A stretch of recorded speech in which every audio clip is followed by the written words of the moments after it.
To all the ghettos around the world. Yes, you know the struggle goes on. People trying to survive, hold on. But we know it's been so long. Pain without a limit, so wrong. When I'm out walking, sometimes I think about, does love still exist? Yeah, I have my doubts. On the street, I check out how brothers been living. Yo, let's just say, kid, it ain't no Thanksgiving. We got people shooting dope, ain't never heard of hope. We got others with the gat and the brothers with the fucking scope. As I enter the projects, enter rec rooms, some brothers might see the doom. I see my man Paulo, fat pockets of papes. He knows the neighborhood biddies with all the dopest shapes. There goes Rollo with the blowout fro. He's got a gap, hey yo, brothers gots to go. No show is live with narrate, fuck Memorex. My man Rollo's got a gat at Paulo's chest. One slug blasted out, down boy died. Now show me some love, kid, it sounds like a fucking lie. The struggle goes on, people trying to survive, hold on. But we know it's been so long, pain without a limit, so wrong. Sometimes I think how the world come to this, a place where every man and woman needs a therapist. Mass confusion, people living in delusion, justify all the bullshit through the Constitution. Meanwhile, the masses struggle to survive. I think we're too busy to hear our people's cries. Single mothers struggle to raise families, genocide committed through famine and disease. I wonder if these things will ever cease to exist. I know it could if we cease and desist. Giving all the power to the industrialists, giving all our power to the damn commercialists that see us just as being sheep in this world, that want us to do what we're told like boys and girls. Oh God, I wanna live another day so I can help provide equality and this day. The struggle goes on, people trying to survive, hold on. Though we know it's been so long, pain without a limit, so wrong.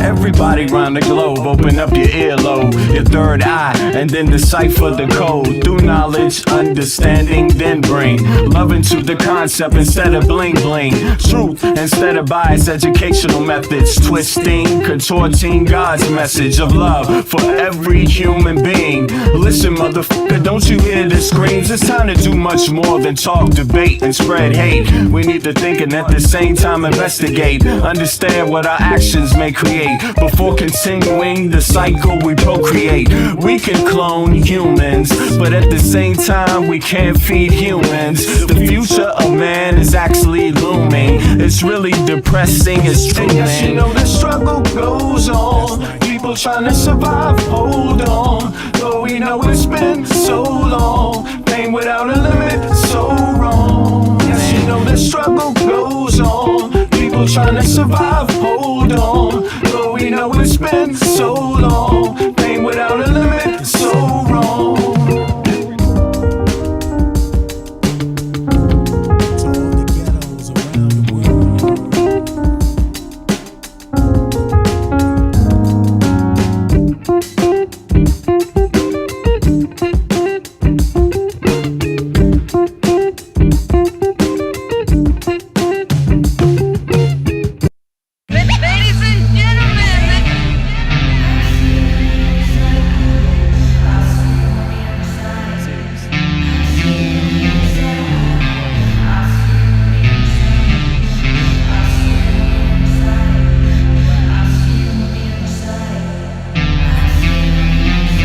They want war, crime babies looking for food, starvation, the recipe, people subdued.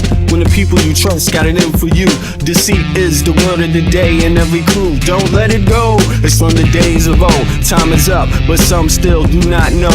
Can I make up my mind, is it worth the dime? Do I have to take a minute just to make it mine? Life's never fair, but don't listen to the TV. Go out and take a listen to the streets, with the people in the slums and the homeless bums, with degrees and degrees sitting under a tree. It's not easy in the world for the poor man, the one that brought you to reality. See, they don't want you to know about the black sheep. Even the 7 roads to the 12 families all around the globe with an ancient code. Is it really asking a lot to say a death old? Cause we sitting on the earth looking back at extinct, and I'm standing on some ground that's about to sink. I ain't scared for a minute, I ain't about to blink, but I documented for the world what I see and think. Feel we on the call and up and we on the brink. All Congress gonna do is waste paper and ink. Vote or die, you voted and you'll die. You can have it both ways, can't say it's a lie. You can march all you want, but they playing you wrong. They only understand war, it's the same old song. They want war, all they really want is a war. Diversionary tactic to make the big score. The diamonds in the morning, you know they want more, but they wanna keep you low, so they manifest the war.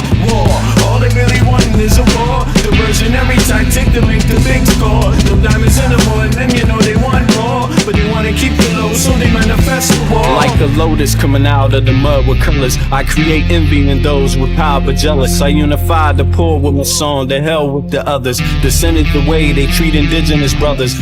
Cause I understand we link forever. They try to hate us even though that we keep it together. I'm not talking about controlling the air or the weather. I'm talking about maintaining the truth, the high endeavor. A rebel drops bombs in the midst of trouble. The free world counterattack and now there's double. But nature gets the shit in the way to settle. If you stop the machines for a minute you might hear, but they won't cause the TVs whisper in the ear. And capitalism has eyes that don't fear, and they cloud up and get crazy and won't steer. And like an ab, it's hard to get an ass to listen. Living like this is like living in prison. It's hard to keep hope when you're living in prison. The spiritual thoughts, so yes, the mental prison. The outside, yes, it's got to get through. Something's gotta die, so something here can live. Your life is nothing if you got nothing to give. Keeping the spiritual, yes, disguised as religion. Controlling your mind, the mental prison. They want war, all they really want is a war. Diversionary tactic to make the big score. The diamonds in the morning, you know they want more, but they wanna keep you low, so they manifest the war. War, all they really want is a war. Diversionary tactic to make the big score. The diamonds in the morning, you know they want more, but they wanna keep you low, so they manifest the war.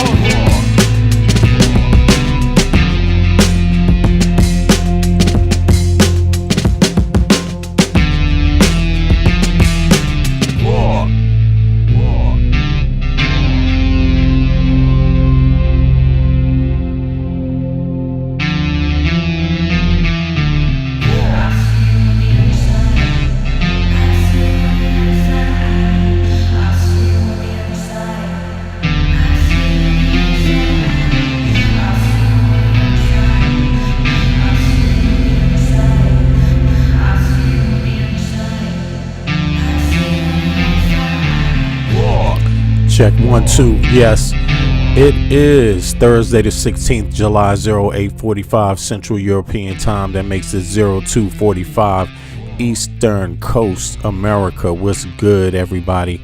Hope everybody had a good day yesterday. The rest of your day, you know, it's good to have people waking up with V Media. You know what I'm saying? And doing the, you know, going over the day's media from before, you know. And I really love the time slot that I'm in because I get to catch, you know, folks at the end of the day or at the start of the day, do a recap or do the breaking news, something that may have happened that folks didn't catch, you know. But I'm glad everybody made it out. I appreciate everybody. Do me a favor, click the like button already if you haven't clicked the like button. You know, let's get off to a good start. But in any case, listen, there's a lot of news, and yesterday we had Todd Blanche out there, you know, lying his ass off, you know, at the taxpayer. Who's paying for Todd Blanche to lie his ass off like that? You're paying for it. He got better health care than you. Oh, well, you know, and he's getting a good salary. You pay him very well, you know, and look at his performance. I mean, talk about able-bodied men. Is Todd Blanche an able-bodied man? Where the fuck did they find Todd Blanche? I mean, is MAGA Mike Johnson an able-bodied man? You know, somebody needs to cut them off of their government health care program, which is called Medicaid and Medicare. Cut them off, man. They're not working. They are lazy. They have turned Congress into a welfare office where you want some welfare. You want the best welfare the country got? Run for Congress. You know, that's what's going on. But there have been some interesting developments there has been some interesting developments. That NDAA, yeah, that national defense thing that we were talking about yesterday. Guess what happened in the Senate? Democrats shut that shit down. And guess what type of Democrats we talking about that shut it down in the Senate? See, they trying to sneak this shit through.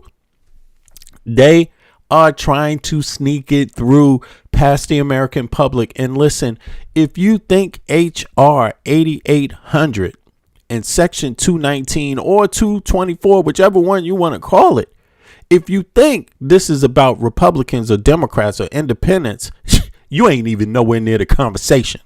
This is about goddamn sovereignty.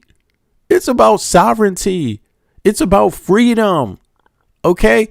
Don't come to me with your flag if you're not standing up and shutting down HR 8800 and Section 219 or 224. If you're not talking about that, put your flag back in the closet, man. You ain't talking about shit right now. You're not talking about shit. Okay, and leave it to a dude born and raised in Washington, D.C. on the east side. Capitol Hill, though. You know what I'm saying? Capitol Hill is a pretty affluential part of town, more civil rights affluential, you know what I'm saying? Kind of, hippie Mayor Barry type 60s folks, activists, lawyers and shit like that from the 60s and 50s, you know what I'm saying? But let me tell you, you just have to pay attention, and that when I'm telling you this, when somebody out of the east side is telling you this from Washington, D.C., listen to what is going on. Listen to what is going on, because I do have my ear to the ground, although I'm living in Copenhagen, Denmark today, by God's grace. Thank you. What a wonderful time we have here, because we're not bitching and arguing over healthcare. Nobody in Denmark is bitching and moaning. I mean, there's some small conversations about it, but look,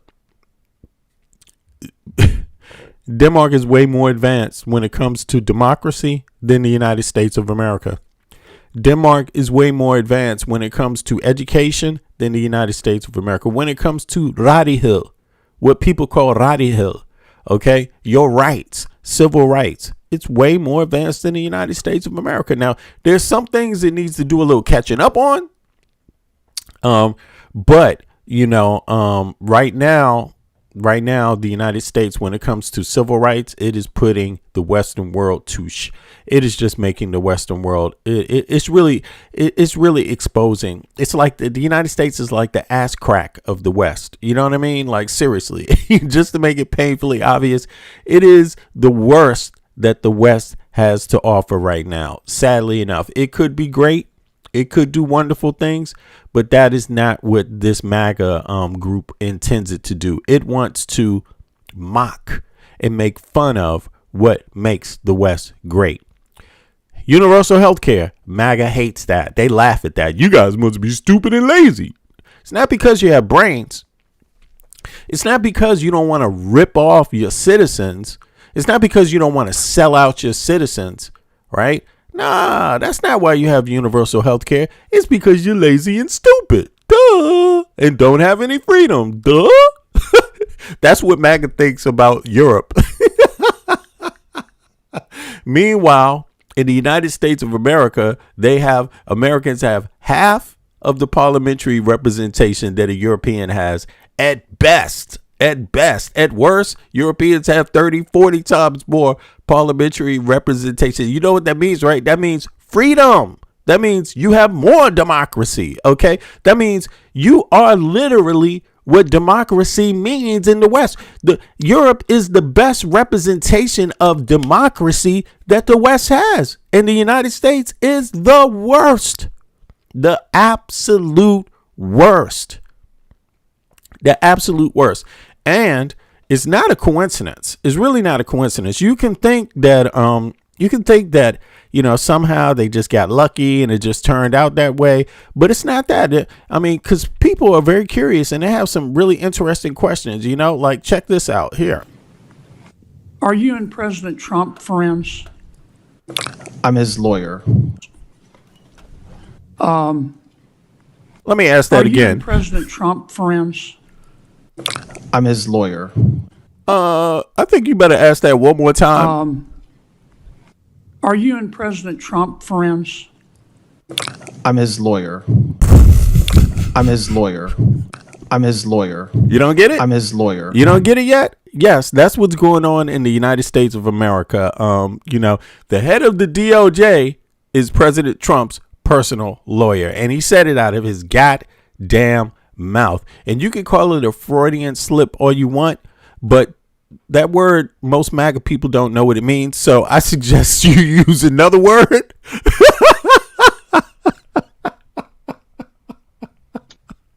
Most MAGA people don't know what the fuck. You're going to lose them. So they say shit like Freudian slip. No, let me just tell it to you. Let's call it the man was drinking before he showed up and he told the truth.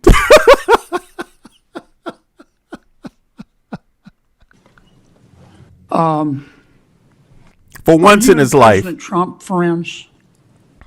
I'm his lawyer. Say it again. Are you and President Trump friends? I'm his lawyer. Damn. He looked straight into the camera too. I'm his lawyer. Are you and President Trump friends? I'm his lawyer. Are you and President Trump friends? And in case you didn't hear him the first, second, and third time, hear this. I'm his lawyer. I'm his lawyer. I'm his lawyer. So this is what's going on in the U.S. I mean, this is the state of democracy. The head of the DOJ is not the representative of the American people. He's not the lawyer for the American people. He's not making sure your rights aren't being trampled on. No. He's making sure the Jeffrey Epstein files never see the light of day. That's what he's doing. And he's getting paid by the taxpayer to lie. I mean, if that isn't like the epitome of abuse, you know what I mean? I mean, people must feel like this must be what it's like to be a fucking prostitute. Like to have your pimp wake up every day and like tell you another lie. I love you. I love you. I'm only doing this because I care about you. That's why I'm not releasing the Epstein files, is because I care about you. You know, I love you. What you saying? That's not true. I didn't sleep with her. I fucked her. I make love to you. It's like this motherfucker is like he is off the hinges with his lies. Yo, Michael, you there? This is crazy. Yeah, I'm here. He got that Eddie Murphy delirious lie going on. Oh no, what is it? Raw. He's at that Eddie Murphy raw shit happening here. That's the greatest stand-up of all time. Yes, for sure. He definitely does. He gonna look you in the face and shit. You know, like I make love to you. I after her, but I make love to you. Exactly. Yeah. Don't get it confused now. Don't get it confused. Yeah, this dude came out of his mouth yesterday, and it was going to happen. It was going to happen. I mean, and this is the one blessing that you have. It's the structure. It's not even the representatives, really. I mean, kudos to the representatives that played their part. You know what I'm saying? Yeah. You get a check to do that, to ask questions. Well, we shouldn't celebrate you doing your job. Okay? You know what I'm saying? But the fact that he even had just the tool, just the instrument, the fact that he had to go up there just to do this, he has to be appointed. So he has to go before them. It's not even like a special hearing, bro. This is a technicality. Otherwise, he would never show up, right? He would be even more indignant if they tried to call him into a special hearing or some shit. But no, he had to do this just to get okay to finish doing his job, to get appointed to top DOJ position, right? So he didn't really want to do this, but he came through there and it slipped out of his mouth. It just slipped out of his mouth. Here it is. I'm his lawyer. I'm his lawyer. Are you and President Trump friends? I'm his lawyer. You know, and I really like how what's the representative's name? He asked him a basic question because he knew he was going to fuck that up. How do I ask this? Let me see. Look at this. Are you and President Trump friends? I'm his lawyer. Are you and President Trump friends? I'm his lawyer. He had to go so basic because he knew he was going to fuck up on that. Let me just ask a rudimentary, basic question. What's the most basic question I can ask this fucking asshole? Are you and Trump friends? He's like, I'm his lawyer. That was the first thing came out of his damn mouth and shit. I'm his lawyer, y'all. Did you know that? I'm President Trump's lawyer. All right, man. Needless to say, Todd Blanche, he couldn't keep it in his mouth and shit. You know what I'm saying? He had to spill it out and shit, like what everyone expected is what he said, right? What we all thought he was actually doing for Trump, being his lawyer, he actually came out and said it. And it is what it is. But you want to say something about that, Mike? Because we're going to come back to this. Okay, go ahead. I think it's just very telling, right? I honestly didn't expect him, such a seasoned lawyer to be able to slip up that way. But it goes to show just the level of truth that it holds, right? It holds the utmost truth. And so he got caught just telling the truth, right? Because he went up there getting ready to tell every lie, right? And that goes to show that this administration, especially Trump himself, they're just not honest, right? And I think for anyone who disregards even something so simple as that, really are not honest with themselves, right? And remember, Todd Blanche for years was a part of the Southern District of New York, right? As a defense attorney. So right. He went from a defense attorney to Trump's personal lawyer, and the reason why is because of the way he was prosecuted. So Trump actually got Todd Blanche as his personal attorney because of the charges he was facing, the 34 charges, right? Those were all brought up in New York. So essentially he got Todd Blanche, and again, another member of, a former attorney for the Southern District of New York, which was the same district that prosecuted him.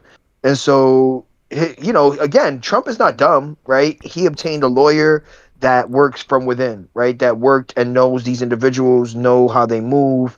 And so with that pick, that pick in terms of Todd Blanche as his personal lawyer, definitely something very smart on Trump's part.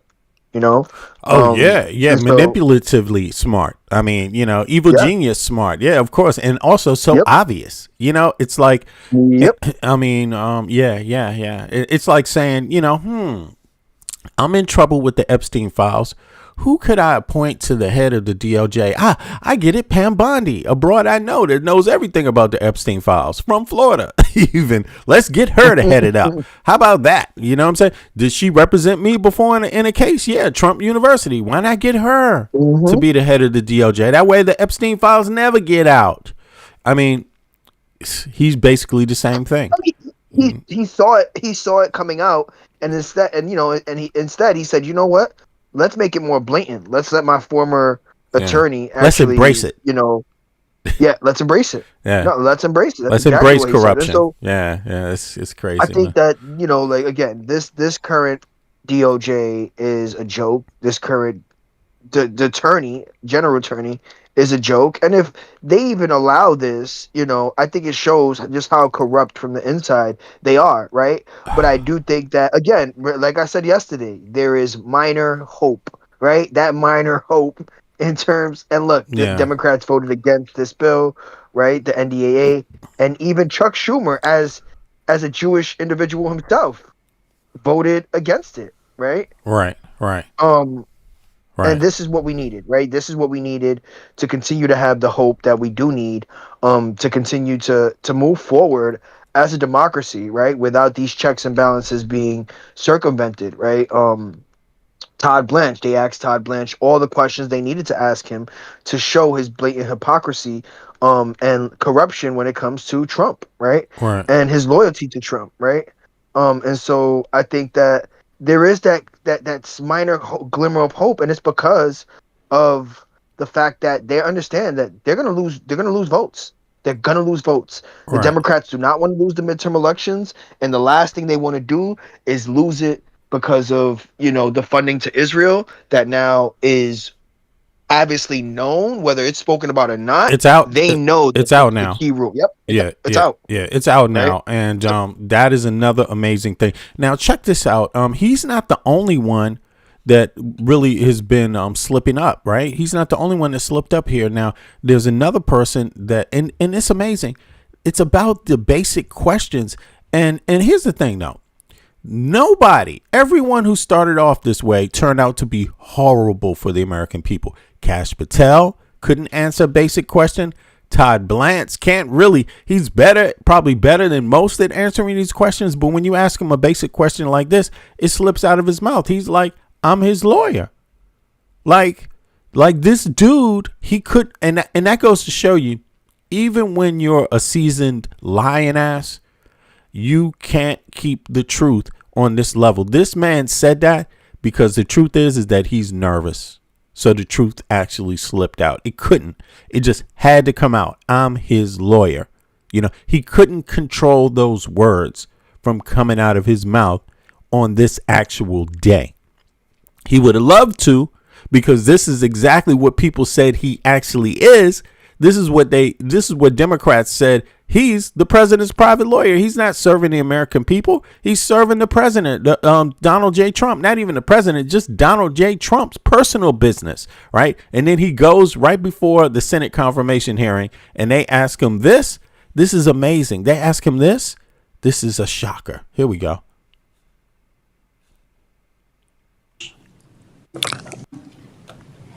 Are you and President Trump friends? I'm his lawyer. This is what everybody said he was. And then he spits it out of his mouth himself. But look, he's not the only one. Look, check this out. This is crazy. He's not the only one, dude. Or the state will get this, take it to make way for AI data. Oh, hold on. What happened there? Sorry about that. Sorry about that. 2 seconds. I can see my list didn't refresh here. There's one other person that's out there trying to get an appointment also. And when they asked him a basic ass question, the answer that came back was bizarre. Hold on. Is it here? Wait a second. What is going on? What's going on? Maybe I'm doing it to the wrong place. I must be 2 seconds. I'm sorry about that, y'all. Sorry about that. 2 seconds. I'm saving it to the wrong place. Here it is. Let me do this.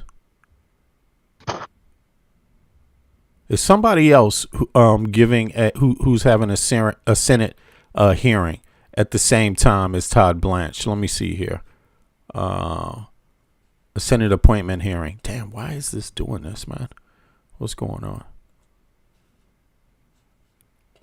You know what I have to do? I got to come out of this. 2 seconds, y'all. I'm sorry about that. I should have had this up already. It's coming. Take your time, V. But yes, this Todd Blanche situation is hilarious.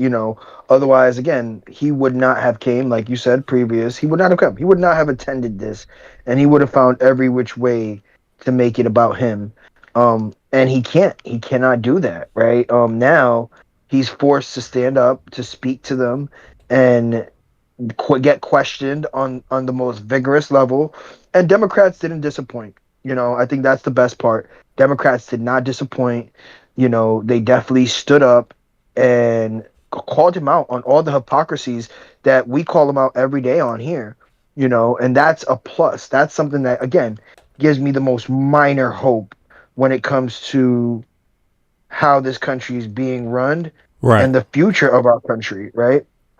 The level of democracy is at threat, and voting and these midterms, again, are going to make and break the current system that we have in terms of a two-party system. They know it, and it's up until now that they actually believe it. I don't think they believed it prior to that, right? I think even when we look at individuals like Hakeem Jeffries, right, who's not even Jewish, but vocalizes that he's against the defunding of Israel, right? But then you have Chuck Schumer on the back end like, hey, look, we might have to back this because guess what? If we don't, we're going to lose.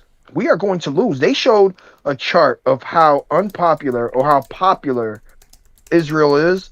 Israel is around 18% popular amongst voters in general, and then you have them against Democrats. And then when you look at Republicans, it's around 20%, right? So that means up to 70 to 80% of our voters disagree and don't want us to continue to, indiscriminately fund Israel, right? This is a big point, and I think it's not up until now that they're realizing, like, hey, look, we can't run the same gambit that we once ran. And I think, fortunately, but unfortunately, it's due to Trump, right? He's woken a lot of people up to politics that otherwise they would just dismiss, right? It would just be another segment on C-SPAN. But here we are paying attention who the next AG is, paying attention who, whoever gets nominated in this current administration, because it matters that much. And I think that people don't walk away from that. I think before, America was just so blinded by, just rhetoric, but now they're politically involved, whether it's red or blue, Democrat or Republican, they're awake. They're awake. And there's no putting that back to sleep.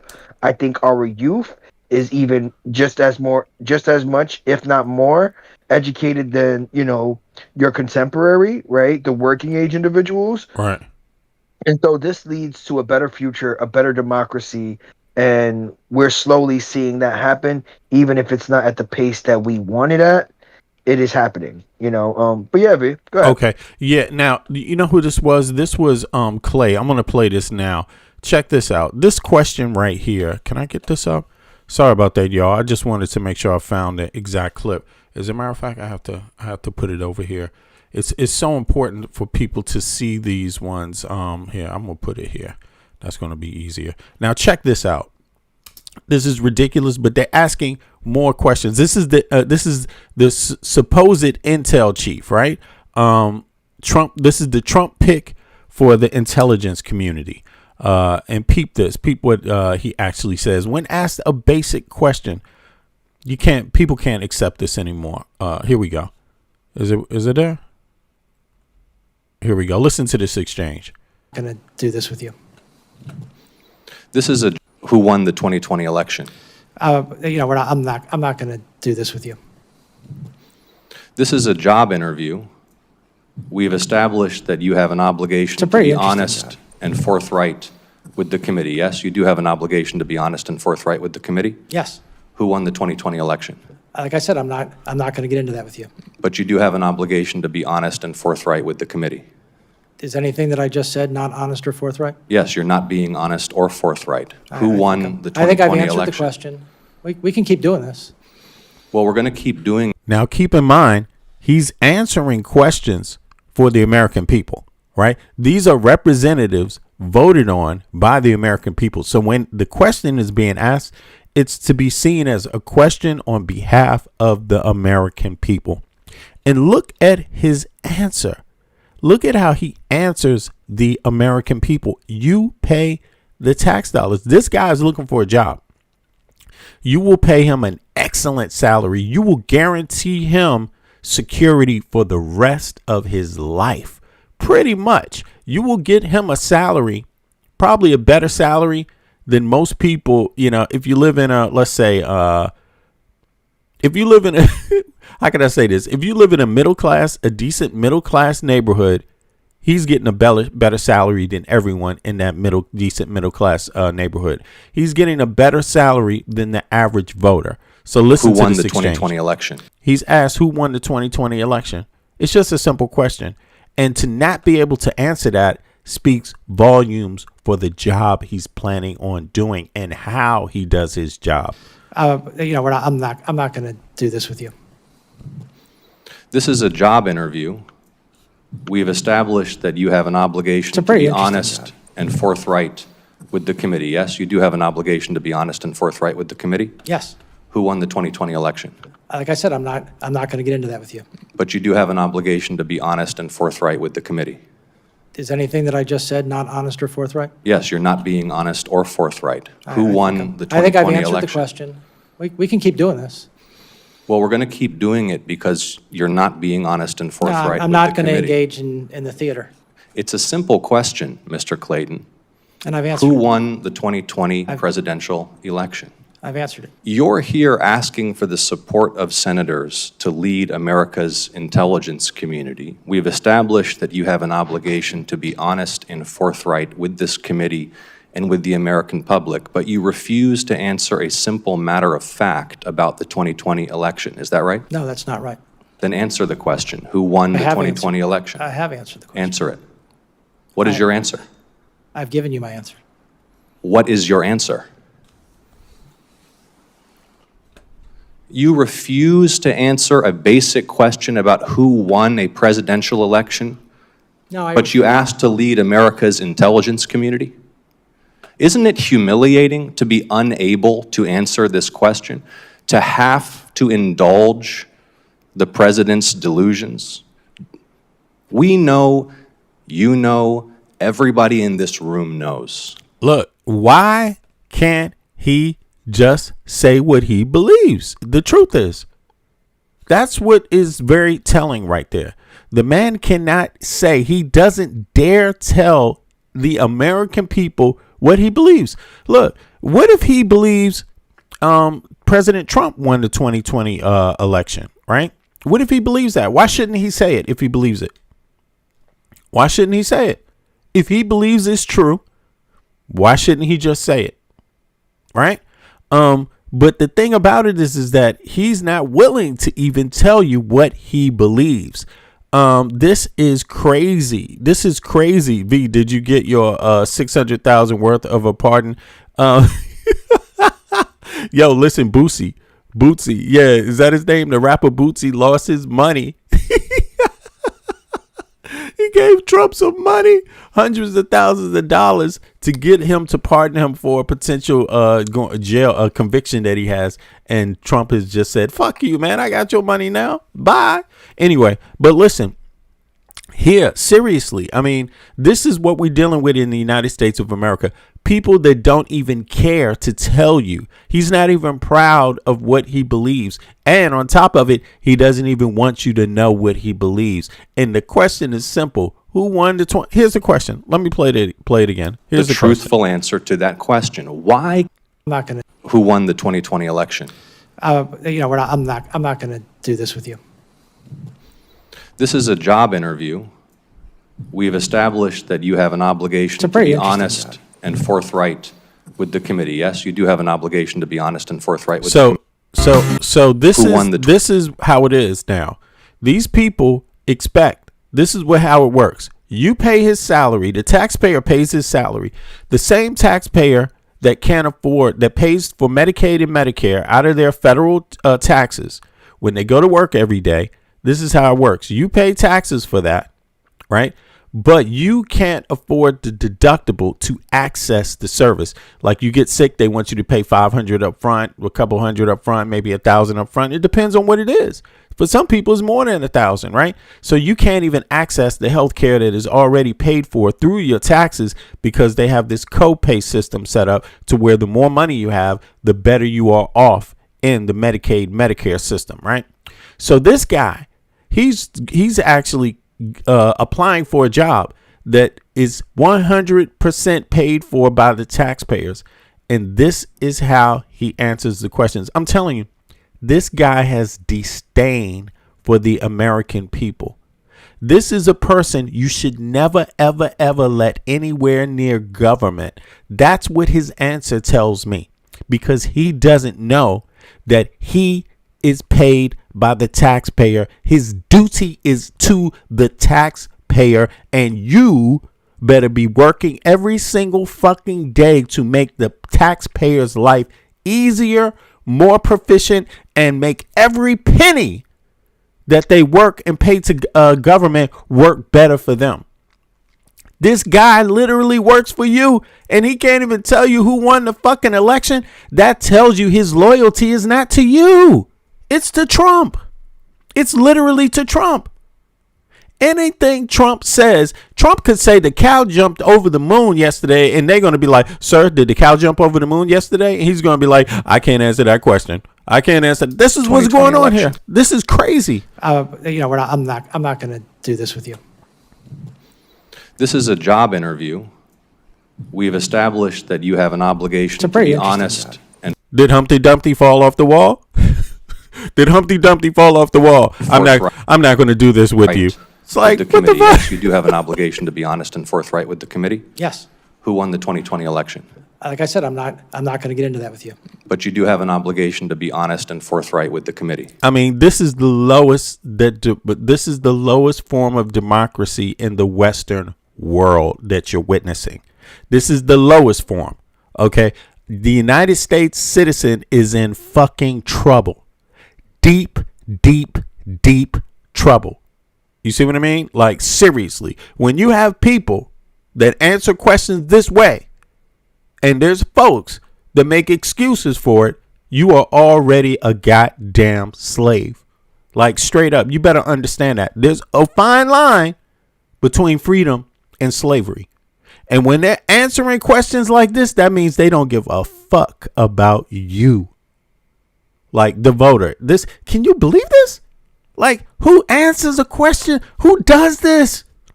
Can you get a job this way? Can you get a job this way? Can you keep a job like this? I'm not going to answer that. What time did I tell you? Did I not tell you to be here at 8:45 a.m. every day? I'm not going to get into that with you. Motherfucker, you fired then. You ain't going to get into it with me? Out of here, bozo. Get the fuck out. Find a new one. Fast. Like, but instead, these goddamn representatives, and I'm not talking about Kelly, but the rest of these representatives, they could have said, you know what? Trump is representing this motherfucker. Let's all just come in and have a vote. No. Get the fuck out of here and get back to our families. The answer is no, bitch. The answer is no. After this, it should be a clear, resounding no. And anyone that votes to appoint him, the voters need to get rid of him and Todd. Anyone who votes for the appointment of Todd Blanche after he said this other shit, after Todd Blanche said he's the president's lawyer, that should be 100% unacceptable. Gone. Doesn't matter if it's a mistake or not. Gone. You are a slave if you accept this. No one else in the Western world accepts this from goddamn civil servants. These people get 100% paid from your labor. You are the people that go and work to give him a goddamn salary. He would not have a job if you did not go to work and pay taxes. He would have no, he is the same as a welfare recipient. The same. He's supposed to be grateful for the opportunity. Be honest. Can you get welfare if you lie about something? Can you? If you lie on the application, can you get it? Or do they say, oh, hell no? If you refuse to answer one question, well, sir, you want your welfare. Let me ask you this. Who won the 2020 election? I ain't going to get into that with you. Oh, well, then you don't get your welfare, motherfucker. That's how it works. Down here at the welfare office, you refuse to answer questions, you don't get your welfare. And it's the same thing for civil servants. Why isn't it? Isn't this taxpayer money? Isn't this taxpayers' money? Oh, I get it. Some people are elitist when they get taxpayer money, and other people are looked down on when they get taxpayer money. I get it. I get how it works. It's a classist system. Oh, well, that's what you get. But remember the King of England. Okay, because some of you folks don't even want independence. Okay, now in any case, enough of that, because we're going to circle back to this. But here's another development that's happening in the U.S. And there's loads of people that like this. Tell me, what state do you live in? Tell me what state you live in. Tell me, who is your healthcare provider? I want to see in the chat. I want to know the state. I want to know who your healthcare provider is while we watch this. Let's see here. Sell their homes, or the state will get this, take it to make way. Talk about communism. Who's a communist? Is Mamdani a communist again? Is Mamdani the communist? This is what's going on in Georgia now. Back. Some homeowners in Georgia are being given an ultimatum to sell their homes, or the state will, get this, take it to make way for AI data centers. CBS News correspondent Skylar Henry has more. I'm a single mom. I worked hard for everything. How do you put a price on a home you never intended to sell? One filled with more than 2 decades of memories. I think I was 5 or 6 when this was built. The yard where you buried your pets. The greenhouse that fed your family. When you talk about what being on this property means to you, Yeah. right? It's y'all's. It's ours. It's our family. We belong here. But Ansley Brown's childhood home likely won't be here much longer. That's because the state's largest utility, Georgia Power, says it needs the area to make way for a 35-mile-long transmission line. Georgia Power has been here for as long as Ansley's mother has owned this property. It's just beyond the tree line. Now, with the expansion of this latest project, they're looking to take the 2.5 acres the house sits on. Georgia Power says increasing demand has outpaced the capacity of its existing grid, and building a new transmission line requires acquiring more than 300 parcels of land, including residential properties. What did your mom tell you she wanted for this property to be? Generational wealth, true generational wealth was the idea, and now it's being stripped from us. Georgia Power. Okay, so what I want to know is very simple. Who agrees with this? Put a 1 in the chat if you agree with this. Since the chat is open, it's not in subscriber mode. I'm expecting everybody that's participating in the chat to answer this question. Otherwise, you're going to get timed out. Now, here's the question. Do you agree with what is happening to this family? Put a 1 in the chat if you agree with what is happening with this family. Put a 2 in the chat if you totally, utterly disagree with what is happening to this family. Let's play it back. I only want to see 1s and 2s, or we're going to time people out. Here you go. Let's go. Welcome back. Some homeowners in Georgia are being given an ultimatum to sell their homes, or the state will, get this, take it to make way for AI data centers. CBS News correspondent Skylar Henry has more. I'm a single mom. I worked hard for everything. How do you put a price on a home you never intended to sell? One filled with more than 2 decades of memories. I think I was 5 or 6 when this was built. The yard where you buried your pets. The greenhouse that fed your family. When you talk about what being... Listen, T Dot, are you scared to answer the question, T Dot? 1 or 2, do you agree with it or do you disagree? If you agree, put a 1, T Dot. If you don't, put a 2. It's simple. Do you understand English, T Dot? Everybody, let's see what T Dot has to say. T Dot apparently doesn't know what this is about. Let's roll it back so T Dot can catch up to everybody else. Welcome back. Some homeowners in Georgia are being given an ultimatum to sell their homes, or the state will, get this, take it to make way for AI data centers. CBS News correspondent Skylar Henry has more. I'm a single mom. I worked hard for everything. How do you put a price on a home you never intended to sell? One filled with more than 2 decades of memories. I think I was 5 or 6 when this was built. The yard where you buried your pets. The greenhouse that fed your family. When you talk about what being on this property means to you. Okay, so you see, T Dot doesn't want to chime in on a real life situation that's happening right now to American citizens in the United States of America, right? He doesn't even care who this woman's family voted for. She could be a Republican, and T Dot is so just pathetic. He can't even say whether he doesn't want people to know his position on anything. He doesn't want you to know that if he's for this. Yeah. What is so hard to say whether you're for it or not? Everybody else is answering, and T Dot doesn't want to answer. Why is that? T Dot is like Todd Blanche. He doesn't want you to know. Or no, he's like the other guy trying to be the intel chief. He doesn't want you to know what his position is on the 2020 election. T Dot just ain't going to talk about it. Yeah, T Dot said he don't trust it. All right, well then, so I don't trust you, T Dot. How about that? There you have it. See you later, Buster. All right, now let's continue. Yeah. Right. It's y'all's. It's ours. It's our family. We belong here. But Ansley Brown's childhood home likely won't be here much longer. That's because the state's largest utility, Georgia Power, says it needs the area to make way for a 35-mile-long transmission line.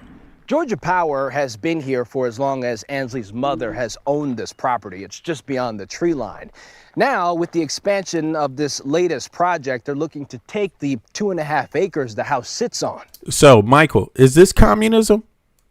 Is this communism? What is this when the government takes your private property? What is that? It definitely is communism. I mean, it's not even socialism. That is straight up communism. I'm curious. Right? You know, and they'll claim it's eminent domain, right? They're gonna say, "Oh, well, we're doing it for the betterment of the people and the government. You're technically just renting the land from the government, and we have all the right." But this is what they voted for, right? This is the government that they voted for. The same government that's gonna take away your property if you choose and refuse to sell it as your right from being a purchaser, because they don't even want to put a data center. They want to put the line that runs the data center through that town. That's exactly insane. Yep. And so they're, oh, well, sorry for your family's home. Sorry for it. Too bad. Matter of fact, I'm going to call this stream Georgia Communist Takeover. No, Georgia Communist Government. Who's the governor of Georgia? I don't know. Let's look that up right now. Let's see. Who is this? Let's see here. I mean, because I don't even know. And this is the good thing about it. I would be against this anyway. Right? But but I don't know if it's a Republican or Democrat who did this. You know, I suspect it's a Republican though. So let's look. Let's see here. I mean, it's Georgia, so I don't doubt that it's definitely a. Who is the governor of Georgia? Oh shit, I said Georgian. No, Georgia. Okay. Who's the? I mean, you know, because I mean, it's so important for people to know. Come on now. Who's the governor of Georgia? I'm curious because the governor is supposed to stop this, right? If they don't get the governor to sign off, this ain't going to happen. Yeah. Pretty much, right? Because essentially, what the governor's doing is the governor's using his power to override the citizens' rights to property, because it's gonna technically it's gonna benefit Georgia, right? In terms of taxpayer dollars for whichever company's putting up this AI data center, they're gonna pay for for that right to have that place there. Right. So they see it as more money, right? As just capitalism. It's capitalism at its finest. Forget the people, right? Forget the people. If it benefits my state and gives me more revenue, fuck my people. Fuck my constituents. Yeah, he's right? getting a little under the table. He's getting his palms, or she is getting the palms greased. Let's see here. Or they getting a percentage of the AI company, or, something like that. You know what? What is going on, man? For some reason, all right, it's Brian Kemp. He's a member of the Republican Party, right? He's been serving. He's the 83rd, and let me see here. Let me see. Okay. What are his? So Brian Kemp is a Republican, and this woman is losing her house because Brian Kemp is in favor of this data centers. Now, outside of the pollution issues, outside of all of that, this is just the lines, how they're dealing with the lines. And they couldn't find another way to do this, right? Apparently. So let's listen some more. Here. Here we go. Does it need you never intended to sell? One filled with more than 2 decades of memories. I think I was 5 or 6 when this was built. The yard where you buried your pets. The greenhouse that fed your family. When you talk about what being on this property means to you, right? It's y'all's. It's ours. It's our family. We belong here. But Ansley Brown's childhood home likely won't be here much longer. That's because the state's largest utility, Georgia Power, says it needs the area to make way for a 35-mile-long transmission line. Georgia Power has been here for as long as Ansley's mother has owned this property. It's just beyond the tree line. Now, with the expansion of this latest project, they're looking to take the 2.5 acres the house sits on. Georgia Power says increasing demand has outpaced the capacity of its existing grid, and building a new transmission line requires acquiring more than 300 parcels of land, including residential properties. What did your mom tell you she wanted for this property to be? Generational wealth, true generational wealth was the idea, and now it's being stripped from us. Georgia Power estimates 70 to 80% of the power on this new line is expected to help serve data centers. It says the remaining 20 to 30% of power will serve the state's growing residential and commercial demand. Georgia Power told us that they feel as if they've done this process responsibly. What would you say to that? I disagree. You can't tear down 35 miles of rural Georgia and it not hurt something or somebody. And to say that you're doing it in the name of data centers is a slap in the face to us, our community, our animals. Brown's mother recently came to an agreement with Georgia Power to sell. Brown says if she didn't, the utility could have sought to acquire her property through eminent domain, a legal process that allows private property to be taken with compensation for projects determined to serve a public purpose. All power generation starts somewhere. Holly Lovett is a Georgia Power spokesperson. Eminent domain is always, a last resort for us, and it's something we never want to do. To us, it's theft. It's literally $1 billion company stealing land from smaller people who can't fight back. We don't have the money to fight Georgia Power. So that's why a few months ago, Ansley took her story to TikTok. My childhood home is being taken by Georgia Power. She began sharing stories of others in similar situations. What is it taking from her? Look behind me. It's taking this entire backyard. What do you say? Okay, so we're asking, is this communist? Is this communist? Republican, what's the Republican's name again? Let me see here. Brian Kemp? Right. Republican governor of Georgia, Brian Kemp, okays this, right? And we're asking, is this communist to do this? Put a 1 in the chat if you believe this is communist. Put a 2 in the chat if you don't believe it's communist. I'm just curious. Don't worry. Me, I think it's more in line with communist. So I've heard of communists doing this all the time. They take your shit, your private property, and do whatever the government's big project is, and you don't stand a chance of fighting it, right? Yeah, that's what I call communist, right? And I thought that Trump was against this. I thought Republicans were against it, but it seems like they're not totally against it. They're only against it when somebody's trying to, they only invoke the communist word when someone just wants 5 more people on health care, 3 more people getting child care. Then it's communist. But when they just outright take your motherfucking land and your home, that's not communist. And give it to the motherfucking electric company, that's not communist. How does that work? How does that work? How does that work? I don't get it.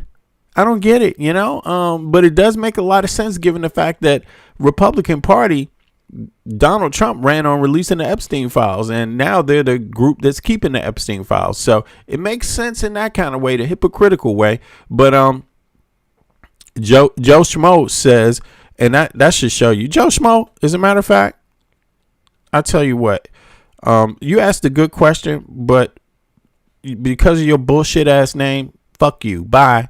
What the fuck is this? I ain't answering no questions to anybody named Joe Schmo. Get a real account, put some real pictures up on there, get a real name, you fucking Mitch. All right. In any case, come back when you try to be serious. Okay. Now, check this out. What makes it communist? Michael, what makes it communist? Should we dig that up? Go ahead.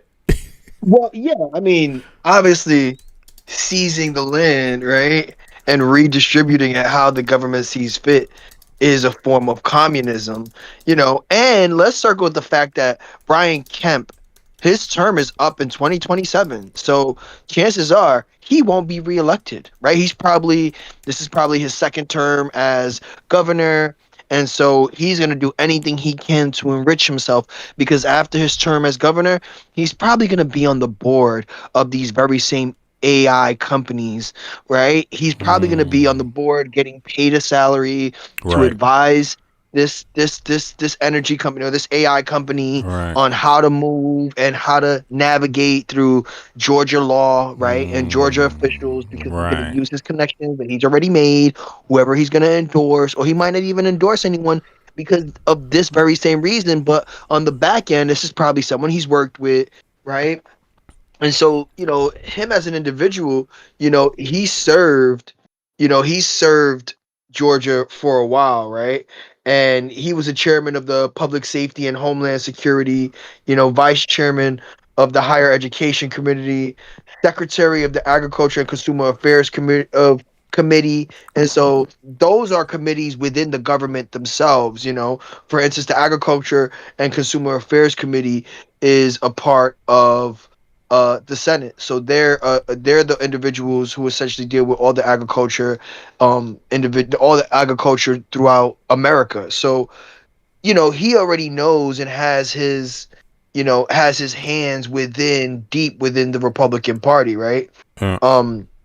And again, he's probably just doing this to enrich himself, and later on, in 2028 or whatever he's done shortly after his tenure as governor, he'll most likely just be on one of these boards, right? Be an advisor, right? And he's going to live his life out while Georgia continues to suffer, so we'll see, but it definitely is a form of communism. It's a tool. It's a tool of communism. Yeah. Yes, it is. They borrowed these capitalists, extreme capitalists. They borrowed a tool from communism and implemented it. That's basically what they did. I mean, this goes against the whole concept of private property. Stay off my property. I bought this property. This property is mine. All of a sudden, these MAGA people totally changed their position. And then you got a Mitch like Joe Schmo. That was probably Elon Musk in the chat, motherfucker. Like, my name is Joe Schmo. You know what I'm saying? Yeah. Is your mama's name Joe Schmo too? Goddamn. Now look, look at this shit. The comparison to communism comes from the core idea of government intervention overriding private property rights. When government steps in to force a private landowner to give up the property, it can feel like a direct violation of capitalist principles, which heavily value individual ownership. Now, look, you can't do this. You can't do this when it comes to healthcare, though. They don't want that. You see, they don't want government intervention in healthcare. They don't want too much government intervention when it comes to education. But here, you can just take somebody's private property to help a corporation. AI Center is a fucking corporation. It's privately owned, right? Michael, it's privately owned, right? I mean, we'll check on that. Now, yeah. The AI company's privately owned. They literally are. This is crazy. The government. To give you guys an example, right? Go ahead. Yep. The reason it would, I could see the governor advocating for it or wanting it within the Georgia structure, at least in that area, is because of the energy consumption. Right. So along from the development, right, the development costs that they're going to pay in terms of taxes, in terms of building this AI data center, the rental, obviously owning that, the property taxes, the energy consumption, right? So essentially the state is going to get a good percentage, obviously due to the increase in energy consumption, which data centers are notorious for what? Energy consumption, right? So them having to reduce the heating levels of these energy centers, of these AI data centers that notoriously run extremely hot, right? Yeah. The cooling system, the HVAC system, they pull so much energy.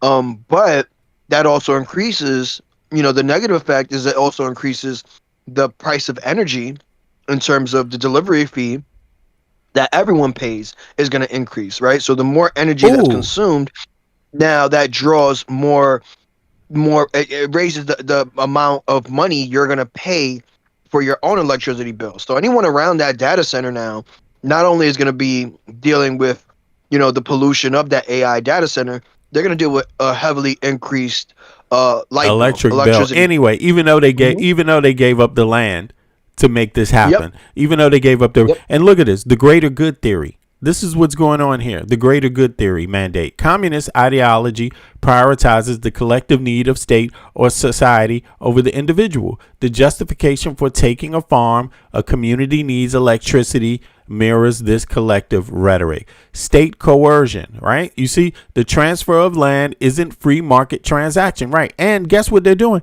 They're doing it for even worse. They're doing it for a private corporation. This is not even a government electric company that they're doing it for. You see what I'm saying? They're doing it for, let me see something. Is this even a government electric?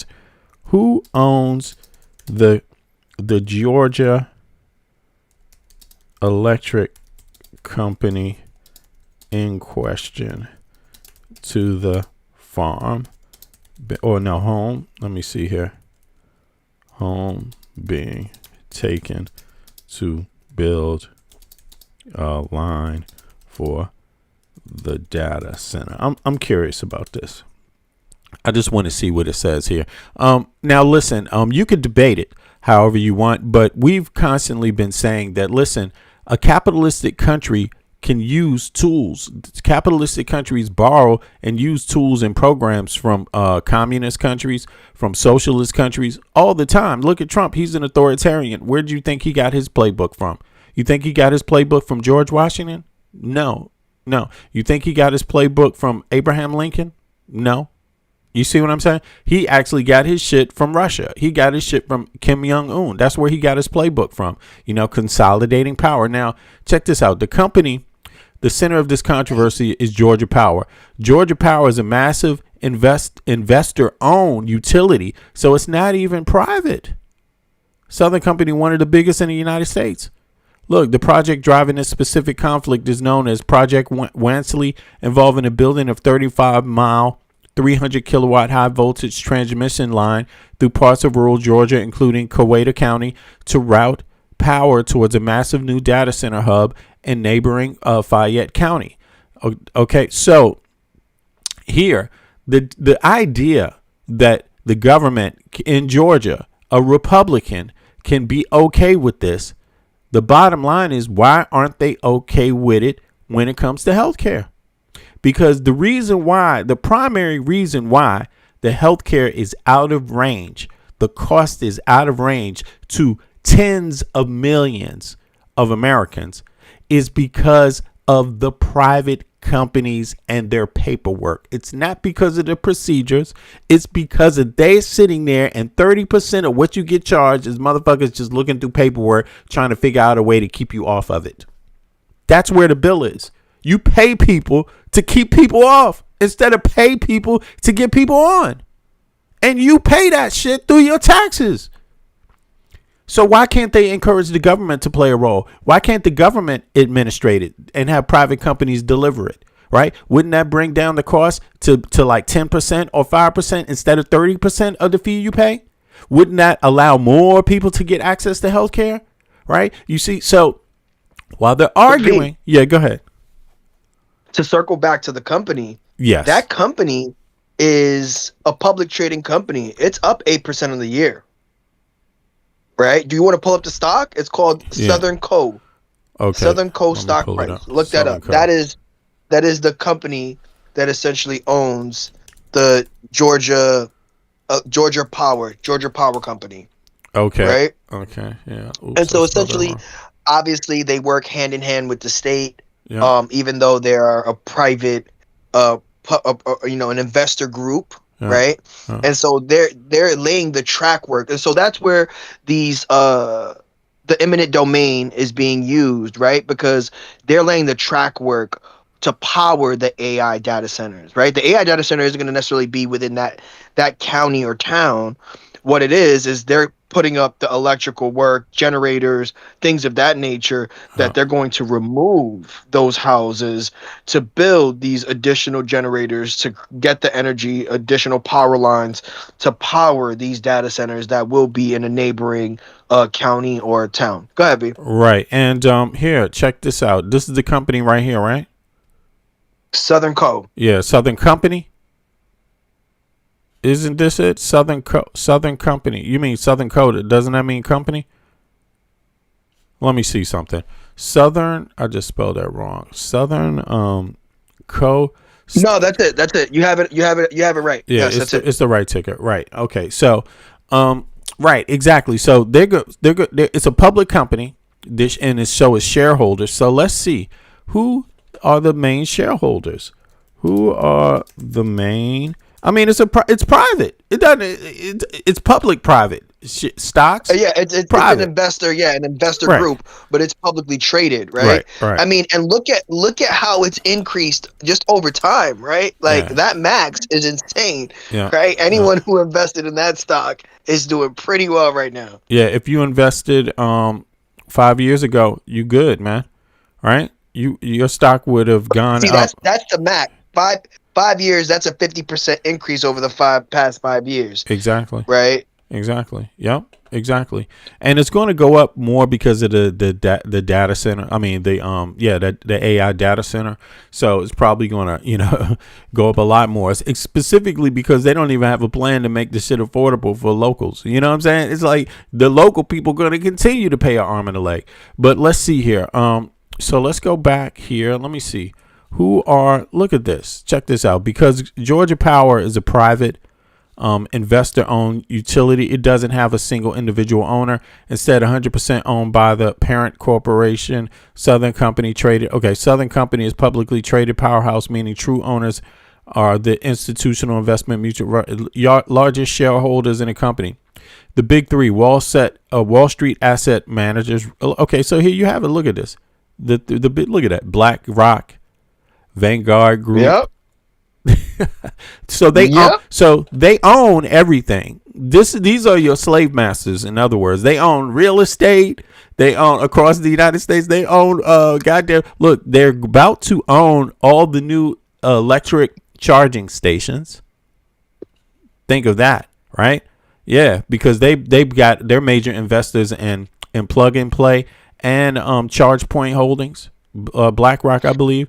The Vanguard BlackRock Group, right? is the world's largest asset manager, overseeing $15 trillion in assets. Yeah. Larry Fink is one of the 7 partners. He's well known. So right? they got so much money, they got to put this family out of a home.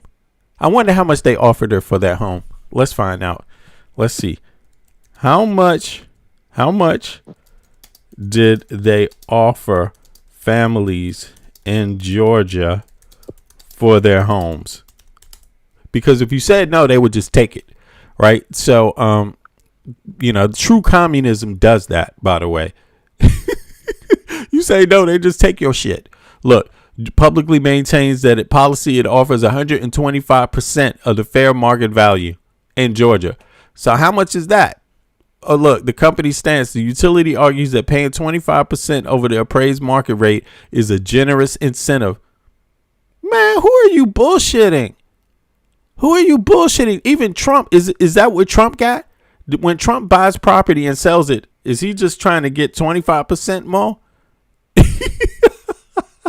No, he's not, because if you hold that asset over time, it's going to appreciate. And as an asset, you can now borrow against that asset at a low rate, right? At a 2 to 3% rate when you loan against that asset, right? So a physical asset holds multiple different types of use, right? So look, the immediate outcome, okay, fine, but the long term, no, nothing beats that long term. Go ahead, B. Now look at this shit, bro. Look at this. Look, BlackRock has $50 trillion in investments.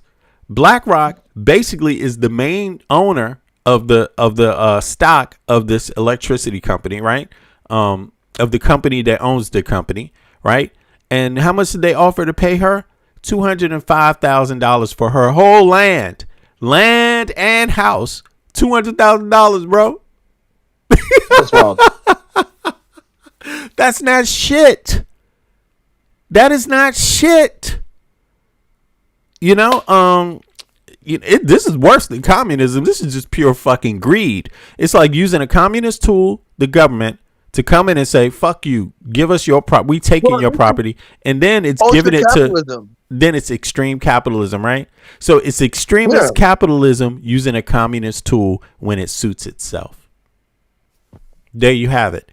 And they don't have any plan for this shit to be for the common good of anybody, because ain't nobody's fucking electricity bill going down anytime soon in Georgia.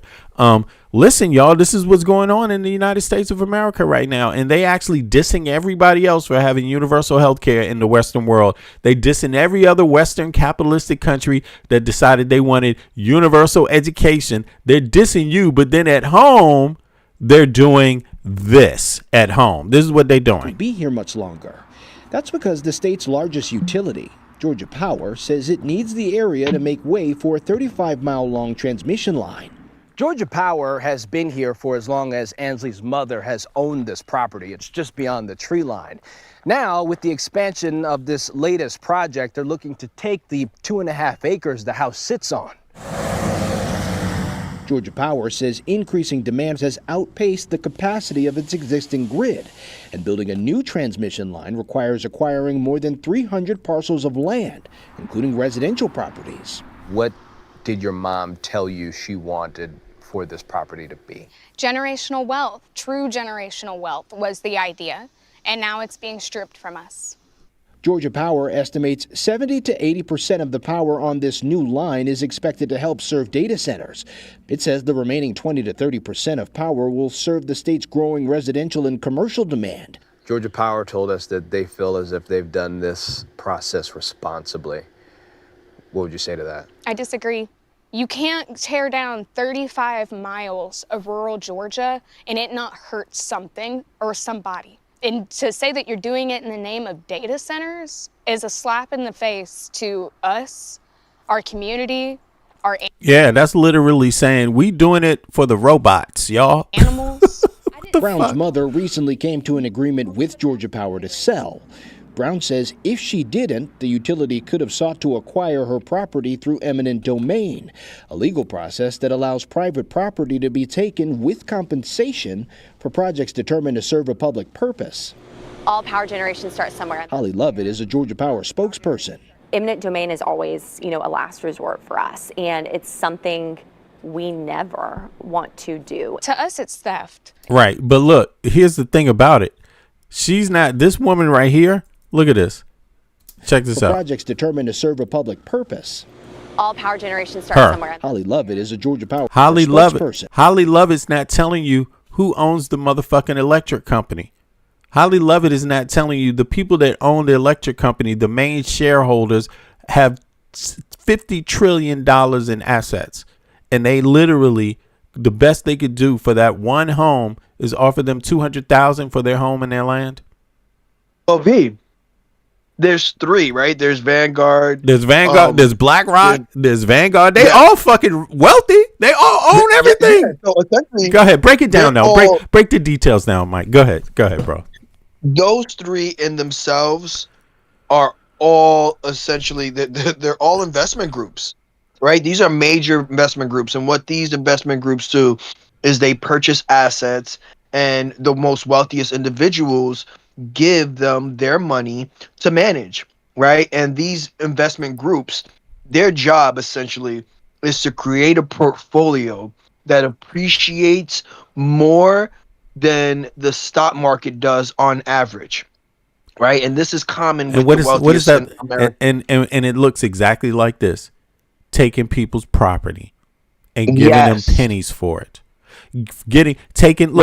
Making people foreclose on their homes because they had a medical emergency and they had to make a choice between their mortgage on their farm or mortgage on their home and health care. That's what it looks like. That's who's behind the scam, bro. Then they come and buy your shit up. Go ahead.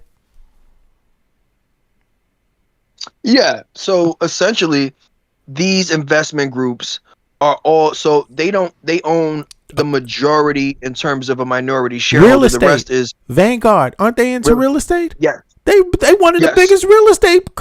These are the ones that's making the fucking price of housing go up in cities. Like, seriously, bro. Go ahead. I'm sorry. It's just popping in my head.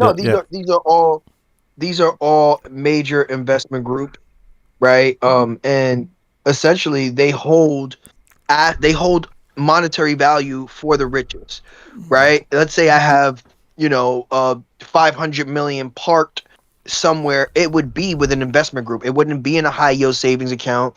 It wouldn't be, if it's not tied up in a physical asset like the purchase of a home and things of that nature. But essentially it wouldn't, right? Once the rich own whatever, their assets are, essentially most of their money goes to the BlackRocks, the Vanguards, the State Streets corporations, which all hold the as the majority institutional investors who are invested in Southern Company, who's essentially the company that is doing this, right? And so the richest individuals in the world they park their money with these investment groups, right? And these investment groups now go and buy assets, and the appreciation of those assets are always meant to beat out the market, right? I'm sure obviously a certain percentage of that is within the stock market, but these investment groups are more hands-on, right? They tend to buy physical assets or invest in other companies that are meant to appreciate, right? For instance, BlackRock holds a good amount of stake in Google, in Apple, in a Everything. ton of Every yes, goddamn in any of thing. these major companies, Weapons. they own a good percentages. Yes, public trading weapons, ETFs, right? They essentially have their hands in anything that is going to appreciate over the next 10, 20, 30 plus years more than the stock market, right? And they had the analytics and the engines to be able to predict all this, and they invest where they see the most profitability. And that's what's more alarming when we look at who the major investors are for a Southern Company, right? A BlackRock, a Vanguard wouldn't invest a good amount of money or wouldn't be a major institutional investor into a company like Southern Company if they didn't see it fastly outpacing the stock market, right? Which means ultra capitalism, right? Because they're chasing that that increase, right? They're chasing that growth in money to their shareholders, which are their investors, right? The people who park their money with these companies. And so in the meanwhile, while they hold that money, a part of holding that money is buying assets and investing in other assets or other companies that will appreciate more than what your average market rate would go.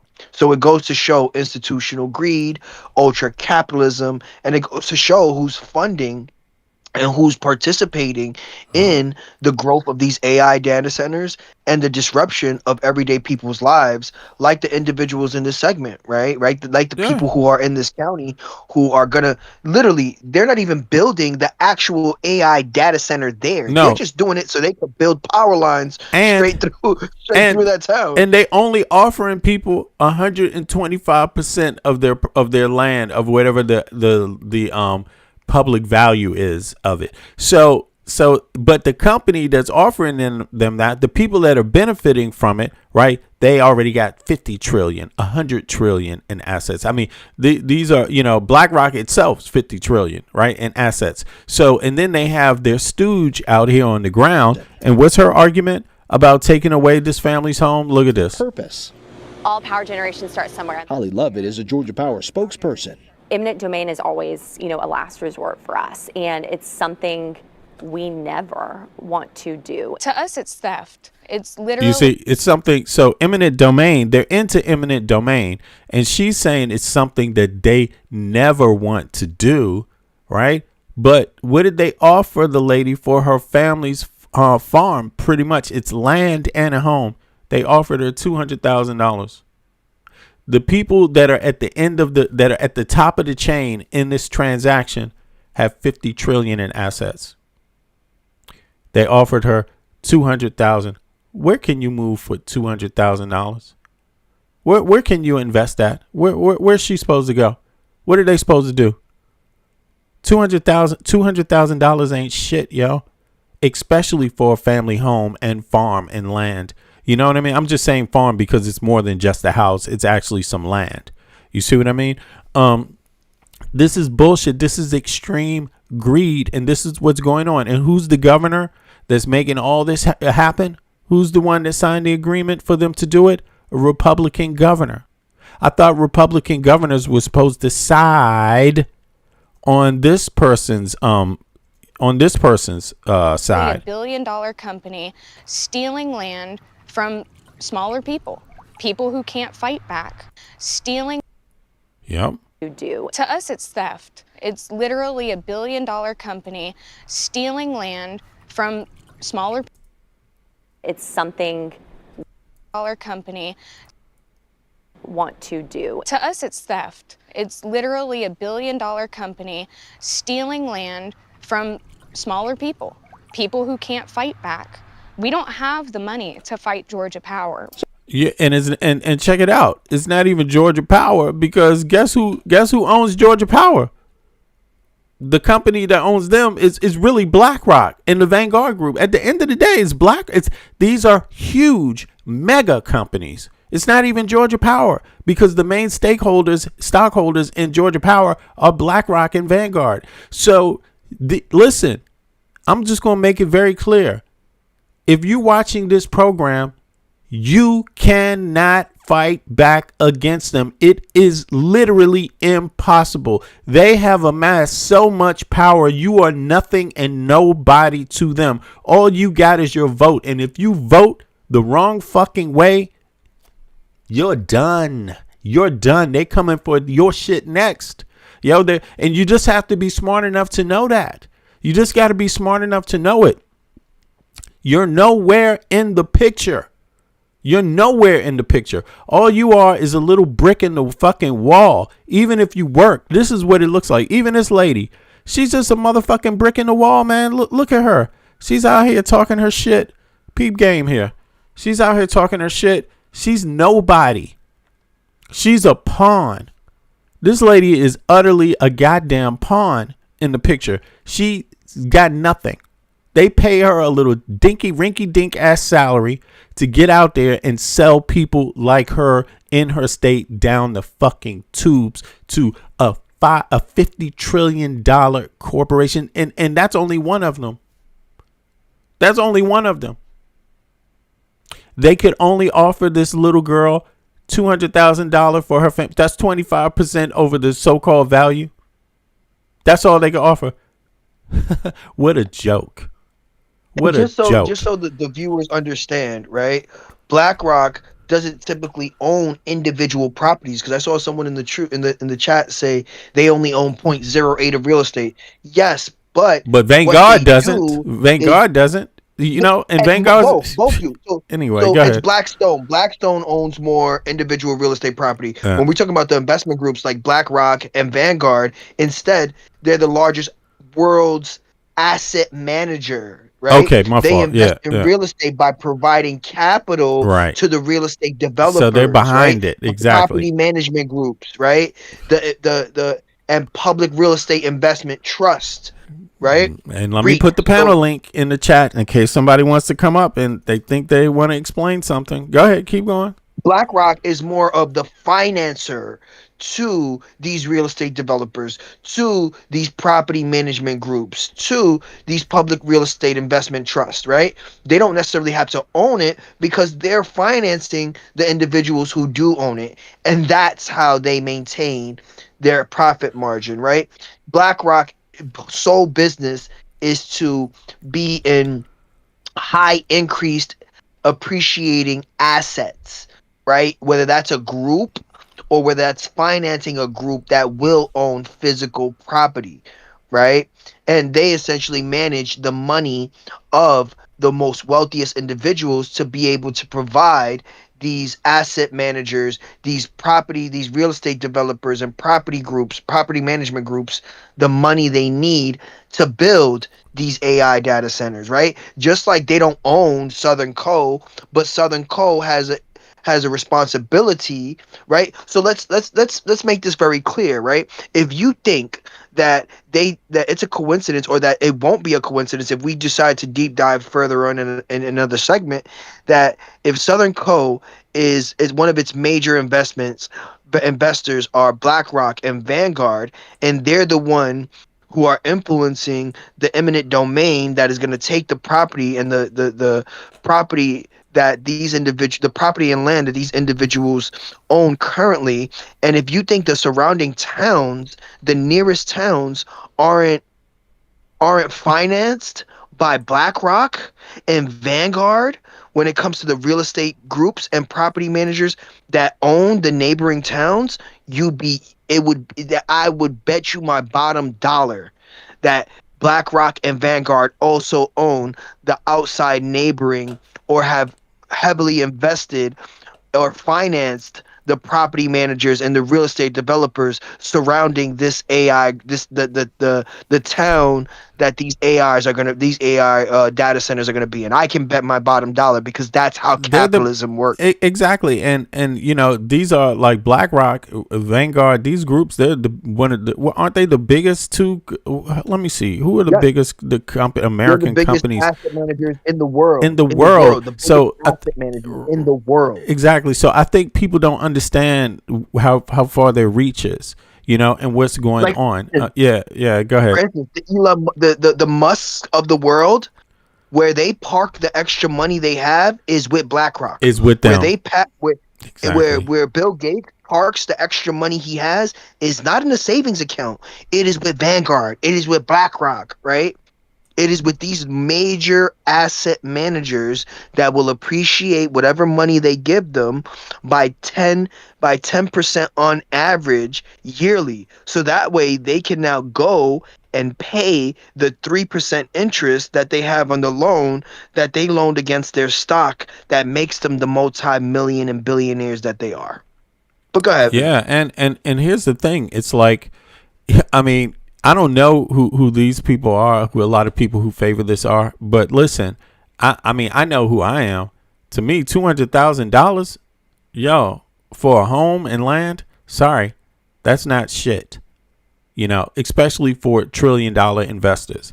You see what I mean? That's where this is going. You know, taking that home is benefiting a $50 trillion investor. That's what this is about. The girl's family doesn't have $50 trillion. That home was the big thing in their life. They're not going to get that value back because property values are not going down. It's not, where's she going to go buy something better than that? You know, you're going to buy something worse than that with that $200,000. You see what I mean? So actually, they could have easily paid her $1 million and would have been right on par to make another $1 trillion with that goddamn electricity line. But these people are so goddamn stingy. And here's the thing about American people, I'm finding this out. You don't believe you shit anyway. So you go along with this stuff. You know, you're happy to see another American get bullied around because you don't believe your shit either. Like, because you have to understand, this is like the biggest corporation on earth bullying the smallest person on earth. Who can celebrate that in any way, shape, or form? Who can rationalize it? You know, it's not right. You cannot rationalize this. This equals your doom if you are okay with this. That's why I tell people to panel up so we can hear your voice. Because I think a lot of people, especially these people out here in the chat that support this shit, they don't want nobody knowing who they are in real life when they out here supporting this bullshit. You see what I mean? That's why that most of them don't hop up on the panel and always have a goddamn excuse to be going against the little guy. Like, who the fuck are you? You Elon Musk? Why the fuck are you here? If you Elon Musk, I don't like you. Like, first of all, why would you be here if you're anybody special? Why? Get a fucking schedule. Get something to do. Get something more fucking important. Yo, like, what the? I'm sorry, but this podcast is for the regular folk. This is for the regular people that want change. This is not for some wealthy ass people. And if you come into this program and you acting like you got it good, motherfucker, you better hop up and show us something, because I don't fucking believe you. I don't believe you. In any case, let's hear a little more. And for years is going to be demolished to help power the AI boom, and there's absolutely nothing you can do about it. That is what is happening to some homeowners in Georgia. They've been given an ultimatum: sell your home or the state will take it. Utility giant Georgia Power is planning to build a new transmission line so it can handle new data centers. Skylar Henry has more from a county just outside Atlanta. I'm a single mom. I worked hard for everything. How do you put a price on a home you never intended to sell? one filled with more than 2 decades of memories. I think I was 5 or 6 when this was built. The treehouse where you grew up playing pretend, the yard where you buried your pets, the greenhouse that fed your family. When you talk about what being on this property means to you, Yeah. right? It's y'all's. It's ours. It's ours. It's my mom's. It's mine. It's my daughter's. It's our family. We belong here. But Ansley Brown's childhood home likely won't be here much longer. That's because the state's largest utility, Georgia Power, says it needs the area to make way for a 35-mile-long transmission line. Georgia Power has been here for as long as Ansley's mother has owned this property. It's just beyond the tree line. Now, with the expansion of this latest project, they're looking to take the 2.5 acres the house sits on. Georgia Power says increasing demand for homes. So that's 2.5 acres. Let me see something. How many feet? What is 2.5 acres? I just want to let me see something here. Just to get a real view, a comparative idea. What property? Oh no, show me 2.5 acres on a map. Show me 2.5 acres on a Google map. Let me see. I just want people to see that.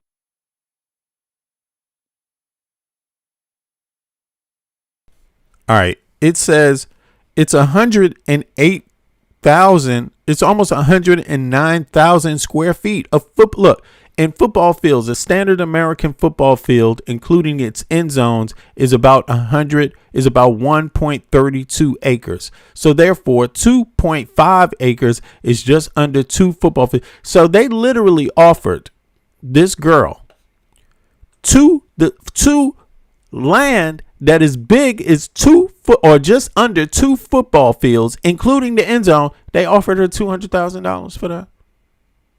This is what's going on. That's what's going on in America. They offered her $200,000 for property. Where is she going to get that kind of I mean, come on. They're telling her to move, and they're saying she got a bargain, yo. She got a bargain for that. They gave her 25% over the value. Yo, what the fuck? What the fuck? Two football fields. They give her $200,000 for her inconvenience. She gets 25% more. She gets $200,000 for the property. How about that? We just take your house, take your land. It's given to you by your family. $50 trillion company. Here's $200,000. You know, please don't ask for more. You know, if we ask for more, that would be like saying you people matter and you really don't. So we got to keep it down low so you know your place. Okay? Like, god damn. You call that freedom? That's freedom going on in the United States of America. Republican governor of the state seizing land to give to a power company that's public, where the main investor is a $50 trillion corporation, biggest assets mover on earth. This is America. Yeah, this is America. That's how it looks. And it looks like that for people that have that. It looks like that for people that look like this. It looks like that for people that look like this too. Don't get it twisted. It looks like that for people that look like this too. And please, more people that look like this, wake up. Wake up to this shit. This is what's going on in America. They're coming for you. And this lady is not the poorest of the poor. If they're coming after her, they're coming after the rest of you. Like, just believe that. You know, that's so sad. It's so sad to watch this. She's even a single mother. They just come and take your shit and give you 2 football fields and a house and give you $200,000 and say, be gone. Be happy with that. That's all we got for you. Because you're an American slave. All right, y'all. Well, you know, what else can be said about that one? Now, let's continue. There's more crazy ass news. Let's pick it up a little bit the fight is going on right now. There is a fight, and unfortunately, it's not happening in many places outside of the streets of the United States of America. So big up to everybody that's on the streets doing something, okay? So sacrificing their life, risking their life for freedom every day of the week. Like, you are what makes this country work. You are the heroes of this country. There are no other patriots in the United States of America other than the people that are out there on the streets every fucking day standing up against this corrupt ass regime that doesn't give a shit about any American people whatsoever. Like, my hat goes off to you specifically. As a matter of fact, I'm about to get a sponsor. Please come through. Please come through. And it's a gun company. It's a gun company. Yes, it's a gun company. And I'm not going to tell you everything. It's a small one. But listen, just watching this happen to my country has made me believe in gun rights even more, and gun education rights even more. Like, seriously. United States, that's the one thing you have pretty much left, because you have less democratic representation than any other Western people. You get less for your tax dollars than any other Western people. And on top of that, you're getting ripped off left and right, regardless what you do. You see what I'm saying? So, all right, let's keep it forward. There is a victory to be celebrated, and it comes in the form of H.R. 8800. It is exceedingly rare that I can come out here. Something happened yesterday in the Senate that obviously didn't make a lot of legacy media news. Be very, ask yourself about that. Like, why is this not on legacy media news? But this is 11 hours ago. This happened while we were talking yesterday. They actually was getting busy inside of the Senate. Pay attention to what happened with Section 219 or Section 224, whatever they're calling it right now, of the bill HR 88. There, if you go to the website and you ask for the movement, right, of this bill, here it is right here, and you try to find out anything about this bill. Where is it at? Is it not up? Here it is. And you try to find anything about this bill. There's very little information about this bill right now. They don't even want to tell the public really what's in the text. They haven't updated the text here. This is where the bill is, and it hasn't been updated. This is the last time the text has been updated. Look at this, 6:15. It's reported to the House. I believe that's the last time, right? Except text. Look, all information. Let's see here. Let's see if it opens up. No, there's only a summary. You can see it for yourself. They only have a summary. So they're not even telling people what is being proposed. You literally have to watch C-SPAN, I think, to know what is being proposed. They're not releasing it on paper to the public. Right. Here it is. Yeah. So look, they're just saying it's introduced. How is it? If it's just introduced, then how is it getting knocked down in the Senate? Listen to this. Peep game. And give you guys good news. Yeah, by the way, this is a secular talk. But I am happy to announce, for once, I do have a little bit of good news for you. Now, understand this is conditional. So, in other words, this is subject to change with time, because this fight is not over yet. But let me show you this. Look at this. Breaking. Senate Democrats, under the leadership of Chris Van Hollen and Bernie Sanders, unite to block the NDAA, the National Defense Authorization Act, from moving forward because of its provisions to deepen U.S.-Israeli military and intel relations. This is remarkable and further evidence the U.S. is moving away from Israel. Okay, let me show you this. A great development. The Senate voted against the NDAA. It was 50 to 46. They needed 60 votes. Look at this. You see that? This is the 14th. So this is just like on the 14th. This happened. So look, you got to understand, they're not even talking openly about this. There's been really no public conversation about this at all. It's happening there, but legacy media is not covering it. Yo, Michael, you there? Yeah, we're covering it, and we've been covering it since June, since late May, early June. Can you believe this, bro? I even went as far as calling representatives to discuss it, right? Live. Yes, indeed. Right here on this program. Bro, where is legacy media, bro? Legacy Media is bought. Legacy Media doesn't want this to be on the front page. They don't want this covered because it would hurt their donors, right? Their donors in terms of AIPAC money, which, again, there's a lot of hidden PACs that are secretly AIPAC, right? Or secretly AIPAC adjacent. And they don't want this covered because they don't want the negative publicity that comes along with it. They don't want the separation of, you know, Israel with American politics, right? In fact, they want to continue to influence it, right? And so to not get shunned, to not get called anti-Semitic, to not get defunded or blocked by Trump when it comes to anything, they're just not going to cover it. They'll cover it on the most basic levels, right? And the only time you have is independent media like ourselves being able to cover it in depth. We covered it well before this was even a thing. When this was a proposition and went into the committee to even vote for it to become an actual act, especially this section, because the National Defense Authorization Act, the NDAA, also known as NDAA, is something that happens year over year, right? Year over year, bipartisan. They agree on this bill and they pass it through no issues. The issue with it this year is this clause, this in particular clause that they snuck in there, right? That, you know, Republicans in particular advocated for it, right? With a minority add-on from Democrats, right? But mainly Republicans, right? That backed and put this little insert. If we think this insert wasn't tagged along with AIPAC money saying, hey, look, we're going to fund more Republicans in this current midterm that you guys are more likely to lose.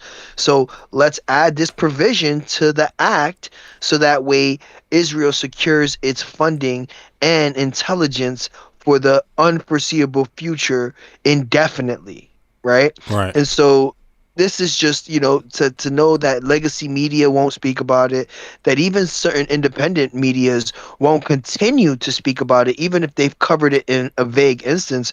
We're the only individuals covering it in depth, right? Highlighting the importance of this, right? And it's sad because, like you said, I mean, when you know, like obviously C-SPAN's going to cover it because it's already reached the floor, right? It's already reached. You know, it's already reached. It's already reached the Senate, floor, bro. Right? It's in the Senate. That's why C-SPAN will cover it, right?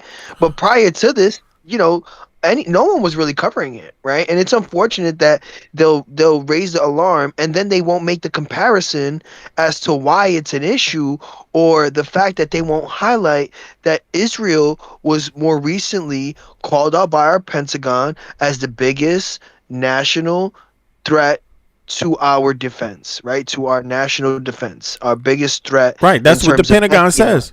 That's what the Pentagon says. At this, you know, this is like a fire basically. Like, this shouldn't be an issue for Republicans or Democrats or independents. This should be an issue for every American citizen, whether you even voted or not. Although you should vote, because look at what's happening.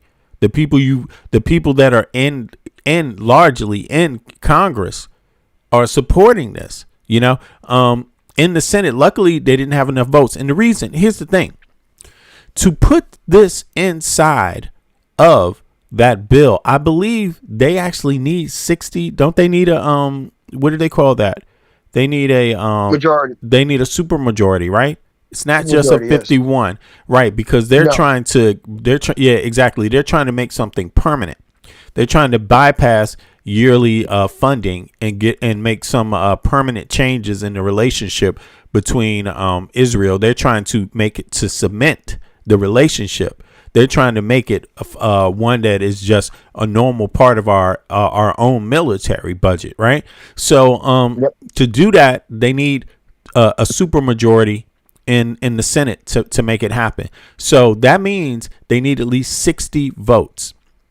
They couldn't get it. Luckily, there's enough representatives in the Senate to not want it right now.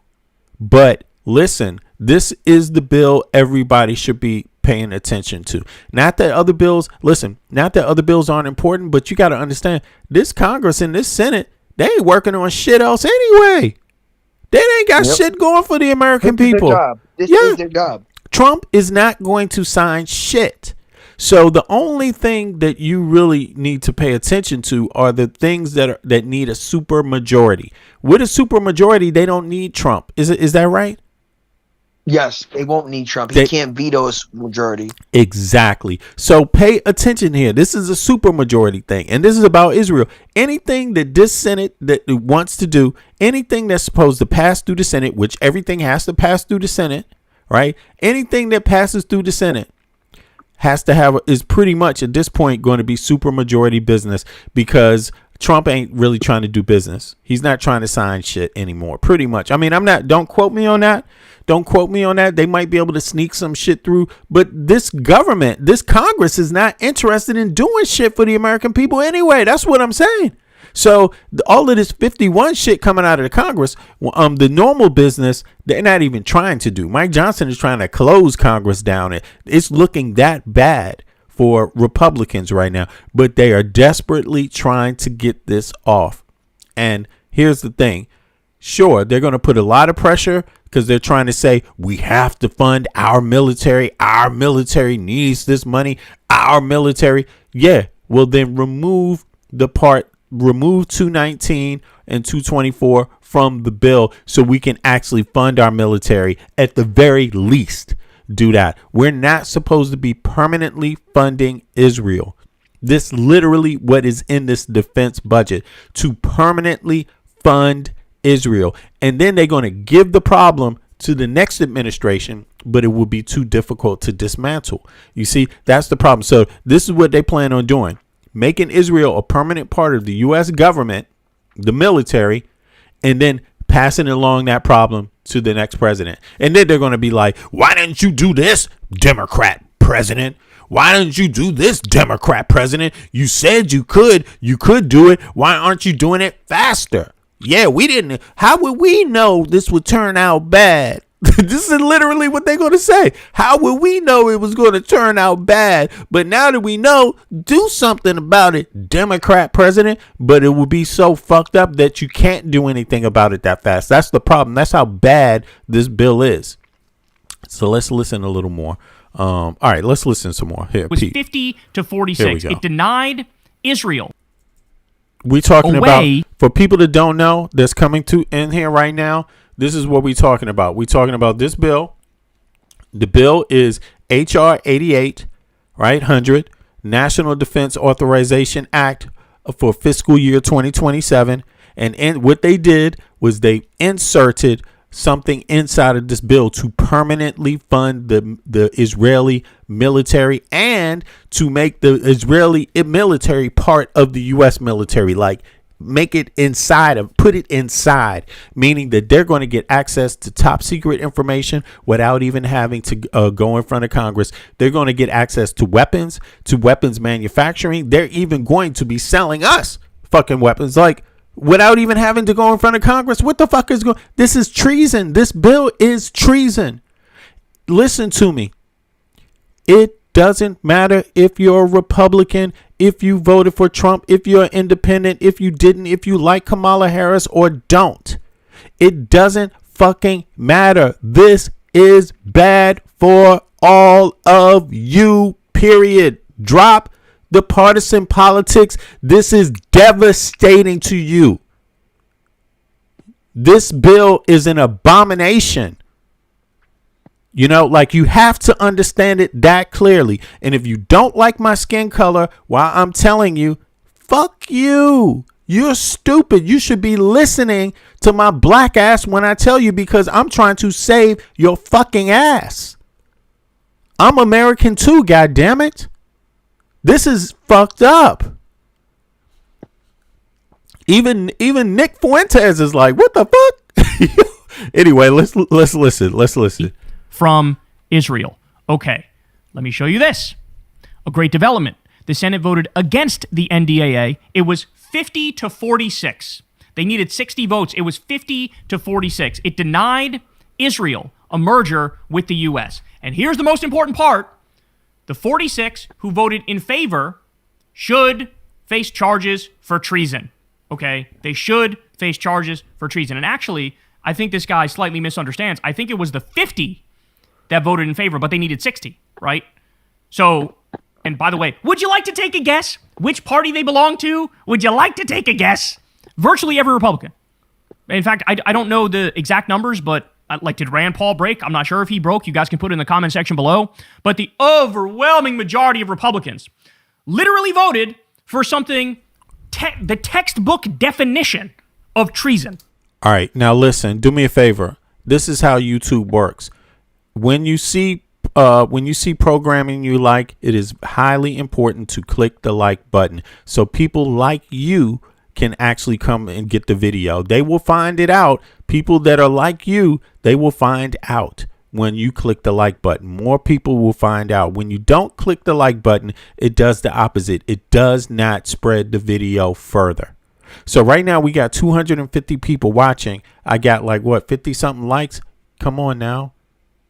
If you think this is your time is serious and you're here, click the like button. That's how you show you a serious person. Subscribe too. That even works even better. Also, that works in conjunction. This is how the metasphere works. This is how the algorithm works. If you want messages spread, if you think it's useful, if you think your time here is useful, if you think the information here is critical and you would like other people to get access to it, how you do it is by clicking the like button and by subscribing. I am not charging you anything for this. This is free media you are getting right here only because I care about my country. Do you think I can't be spending my time somewhere else? Yes, I can. Yes, I can. And it could be 100% selfishness for me. But I'm not doing that because this is a critical time in our country's history. I care about more than just myself. I care about my kids' future. I care about my country, my cousins. I care about my friends' children that are all in the United States of America. Okay. I care about the legacy of our country. So do the things that are free. Click the like button, subscribe, share the video. Otherwise, you might not get a whole lot of this shit because they're shutting down media in the United States right now. People are easily bought. Okay, I'm not one of them. So show your appreciation. Click the like button. All right, now let's continue. This is about the NDA, National Defense Budget for 2027. Inside of it, it's actually called HR 8800. We've been covering it here for over a month. Inside of it is a section 219 people need to be concerned about. It's also called 224, right? And it's about the permanent implementation of the Israeli military inside of the U.S. military. You need to be very, very, very concerned. If this goes ahead, it is going to be way harder and take so much longer to dismantle once it is implemented. You must understand that this is your tax dollars they are fucking with now. You got to understand these congressional members did not do any American citizen justice. They just slipped it right through there. How the fuck could they get it on the Senate floor? Even, listen, I don't even know exactly how it got there. Maybe the Senate is just said, we're going to move ahead and shut this shit down before Congress even takes it. I don't know the gist of that right now, but you got to understand every Republican voted for this. The only reason why this succeeded, this blocking of that bill succeeded, is because Democrats blocked it. Now, not all the Democrats voted against it. See, now this is where you need to be concerned. It's not a guarantee that it gets blocked. So every American needs to stand up, contact their senators, contact their congressional members, and write them a letter and say, how dare you do this? How dare you? This is how you have to speak to them. They get paid by your tax dollars. Without you, they don't have a fucking job. You have to demand that they represent your interests. Otherwise, they are going to be bought and sold. They're basically bought and sold right now. Not all of them, but too goddamn many. They're selling your future down the tubes right in your motherfucking face. And if you don't wake up right now, you're finished. You are finished. Just like that little girl in her farm and nobody's standing up for her. Just like they offered her pennies for 2 goddamn acres. They offered her $200,000 for 2 acres of a home she lives on with her kids as a single mother. A company that has $5 trillion in assets. That's the best they could fucking do. You are in danger. Wake up. Wake up. You're in danger. You may not know it, but you're in danger. Understand why this is happening. Israel knows that, oh shit, Americans hate us now. Oh shit, we're on borrowed time, getting endless money and endless weapons from the U.S. So what their grand plan is they have Netanyahu going out there now and saying, we don't even want money from the U.S. We don't even want weapons from the U.S. We're a big boy nation. We can handle ourselves. And it's a PR move, right? It's a PR move because ultimately they're trying to rush through right now a way to get their claws into our military and our intelligence systems where it becomes impossible to break up with them. It is literally the Peter Thiel strategy from Palantir, where you give them a contract, you open up the door to them, they get so embedded deeply within our government systems that even if a president who means well comes in there and tries to break up with Palantir, Peter Thiel says, that's impossible. We are so deeply embedded in the U.S. government, and we have all the information and the data already that you can't break up with us. You are stuck with us. This is the exact same thing that Israel is doing. This is a U.S. military, Israeli military. It's a Mossad takeover of our military, forcing intelligence sharing. And this is a hostile power that doesn't have our best interests in mind. Could you imagine somebody tried this with, I don't know, pick a random country that's theoretically our enemy. If there was somebody who said, we're going to merge the Russian military and Russian intelligence with the U.S. military and U.S. intelligence, you actually would have people screaming, this is fucking treason. This is unacceptable. This is like an attempt to subvert a nation from within, to take away its sovereignty, to take away its independence. But it happens with Israel. Barely mentioned on mainstream media. Barely fucking mentioned on mainstream media. But again, shout out to Bernie Sanders. Shout out to Chris Van Hollen. You have no idea how important it is that they did this. Now, here's the thing, though. This was also blocked, not just for that reason. This was also blocked because it's like over $1 trillion being given to the military-industrial complex to continue the illegal war against Iran. And so the argument was, Trump said to Congress, okay, we're restarting the war against Iran, so restart the 60-day clock when it comes to the War Powers Act. That was basically what he was saying there. And so the Democratic senators were like, no, fuck that. Like, we're against you continuing this war against Iran. So really, it's a twofold reason why they're blocking it. Now, here's the thing, though. The NDAA, the National Defense Authorization Act, is typically viewed as a must-pass bill because you don't fund the military at all if you don't pass it, right? So the question is now, well, what is going to be taken out of the NDAA and what is going to be put into the NDAA? One thing everybody should insist on. In fact, I would say call your fucking senators right this second and tell them no to the part of the bill that merges the U.S. military and the Israeli military. That is outright treason, and we will remember who voted for it. Tom Cotton was the fucking co-sponsor. He should be in prison today for this. Today. By the way, look how much money he gets from the Israel lobby. I'm sure you'll see some horrifying stuff there as well.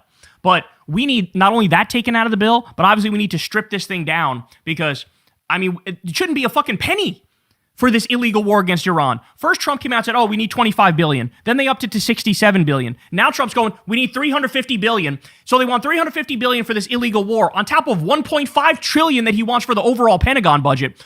All at the same time, he's literally saying, I don't care about Americans' financial situation. We can't afford daycare. We can't afford healthcare because we got to pay for this war. It's a sick, sick joke. It is a disgusting, disgusting joke. But listen, I'm a big believer in providing incentives for people. So the Democrats who voted the right way on this, all the credit in the world to them. In fact, you should call them and thank them if your senator voted to block this. Tell them to stand strong. Tell them hell no on merging the U.S. military and the Israeli military. And also hell no on funding this war any further. Do not fund this fucking war. Not a penny for this war. This is an illegal war of aggression against an innocent country that didn't fucking attack us. Enough of this bullshit. We can find trillions of dollars in our fucking couch cushions to bomb kids in schools, but we can't find the money for universal health care or free college or a living wage. I mean, what a sick, sick joke this is, man. It's disgusting. While we're on the topic, let me show you this as well. Democrat Hakeem Jeffries has said he will oppose the bid to cut off U.S. aid to Israel. So there's a slightly separate topic. There's a Massey Amendment which cuts off U.S. aid to Israel, and you have a whole bunch of Democrats have come out and said, I'm in favor of cutting off all U.S. aid to Israel. They've sensed the the shifting opinion among the Democratic base. I believe it's nearly 80% of the Democratic base thinks Israel committed a genocide and wants to cut off U.S. money and weapons to Israel. So it's like, it's not really up in the air. It's a very black and white issue among the Democratic base. Democrats are united on saying fuck no to genocide and fuck no to more weapons to the people doing the genocide. But here you have Democratic leadership, Hakeem Jeffries coming out and saying, no, I oppose the attempt to cut off U.S. aid to Israel. Why? Well, you can see right here. Oh, look at that. He's taken $1.7 million from the Israel lobby. I wonder if that has something to do with it. I don't have the exact numbers right now. By the time this drops, we may know the exact number, though, to be fair. But I think there's speculation it's in the high 200s or maybe over 300 Democrats that are going to say, no, we want to cut off all U.S. aid to Israel, which is phenomenal. But make no mistake about it. This is betrayal from Hakeem Jeffries. It's absolute betrayal. And you have J Street, right? By the way, step down, Hakeem Jeffries. Step down. Like you're in no position to be the leader of the Democratic Party. You don't represent the Democratic base. Like this is not like a wacky concept or anything. The Democratic leader should represent the will of the Democratic base, right? But then you also have this group J Street, which is liberal Zionists, and J Street released a statement where they basically said, we're with the people who want to cut off U.S. aid to Israel, but we're also standing with the people who want to continue U.S. aid to Israel. So we have no morals, we have no core, we believe in absolutely nothing. You're just announcing, yeah, whatever, we're for good things and bad things. What the fuck is that? It really starts, the more you look at it, the more it starts to look like J Street's whole existence is to like take the air out of the tires of real meaningful resistance to Israel, right? And to redirect all of that energy into, instead of being anti-Zionist and being against ethno-states full stop, make them liberal Zionists, where you still support the ethno-state and the logic that ends up leading to genocide and leading to apartheid. So that is fucking disgusting and unacceptable. Listen, every single Democrat who doesn't support the Massey Amendment should be primaried. Every single Democrat who turns their back on their voters should be fucking primaried. This is not, we're not asking anymore. We're demanding, okay? If you suck up to Israel, if you cuck yourself to Israel, you are not a Democrat. You are not welcome in the Democratic Party. There's all this talk about big... You shouldn't be called a Republican either. You know what I mean? You shouldn't be called any of it. You shouldn't be called an independent, a goddamn... Because this is so heinous. I mean, it's only explained by the fact that under this presidency, all-out corruption is basically been allowed. And why wouldn't you be bold with your corruptive moves under this presidency? Because why? At the end of the day, the American people voted for it. The American people had a choice. They didn't like their choices, obviously, right? Some people liked their choices a lot, but a lot of American people didn't like their choices. But at the end of the day, most American people knew Trump was corrupt and they still voted for him. Most of them knew that he was going to be the most corrupt president of all time, and they still did it because of their hate for Kamala Harris or Biden, right? Now, I think a lot of people didn't do themselves justice on that. I'm not saying people shouldn't have criticized their Biden's stance with Israel, but in reality, if you look at it, Biden's stance was way more conservative than Trump's stance. He has no stance. He's like, give them everything. Let them. Oh, did they kill too many people? Well, let me double up. Let me triple up. Let me give them way more than Biden did. And the truth of the matter is that Biden actually pushed back against Netanyahu. Maybe not as much as what people wanted, but when you have a choice, what do you choose? You choose a person who's going to push back even less? Is that what you're going to do? And that's what people did. They said, we're going to vote for someone that has less pushback for Israel. So if you're Israel and you saw the American people react this way, why wouldn't you go all out? Why wouldn't you? This is a product of the election in 2024. Literally. They learned from that. And they said, if the American people are this goddamn stupid, shit, let them be. Why are we fighting it? Let's throw some more money out there and let's ask for more baby, more baby, more baby, more. And that is exactly what they did inside of this bill. And you know what? It still may just not be, it may be too many Americans that are fine with giving Israel even more than they've ever had ever in the history of the country. It might actually be. But for now, this day, the Democrats in the Senate, of a few good men and women, shut it down. A few of them, because it's not all Democrats. You know, as you see, Hakeem Jeffries, yo, man, you fucking up your spot. You may not survive this one, your midterm, because of this. You need to understand that. So if you were looking for a way out and a way to just get a few million or something like that, great. I understand that. But your job is for the American people, man. That's not good enough, bro. And then on top of it, 80% of the American base is not with this. They do not want to keep funding Israel. And it's because we have funded Israel our entire lives.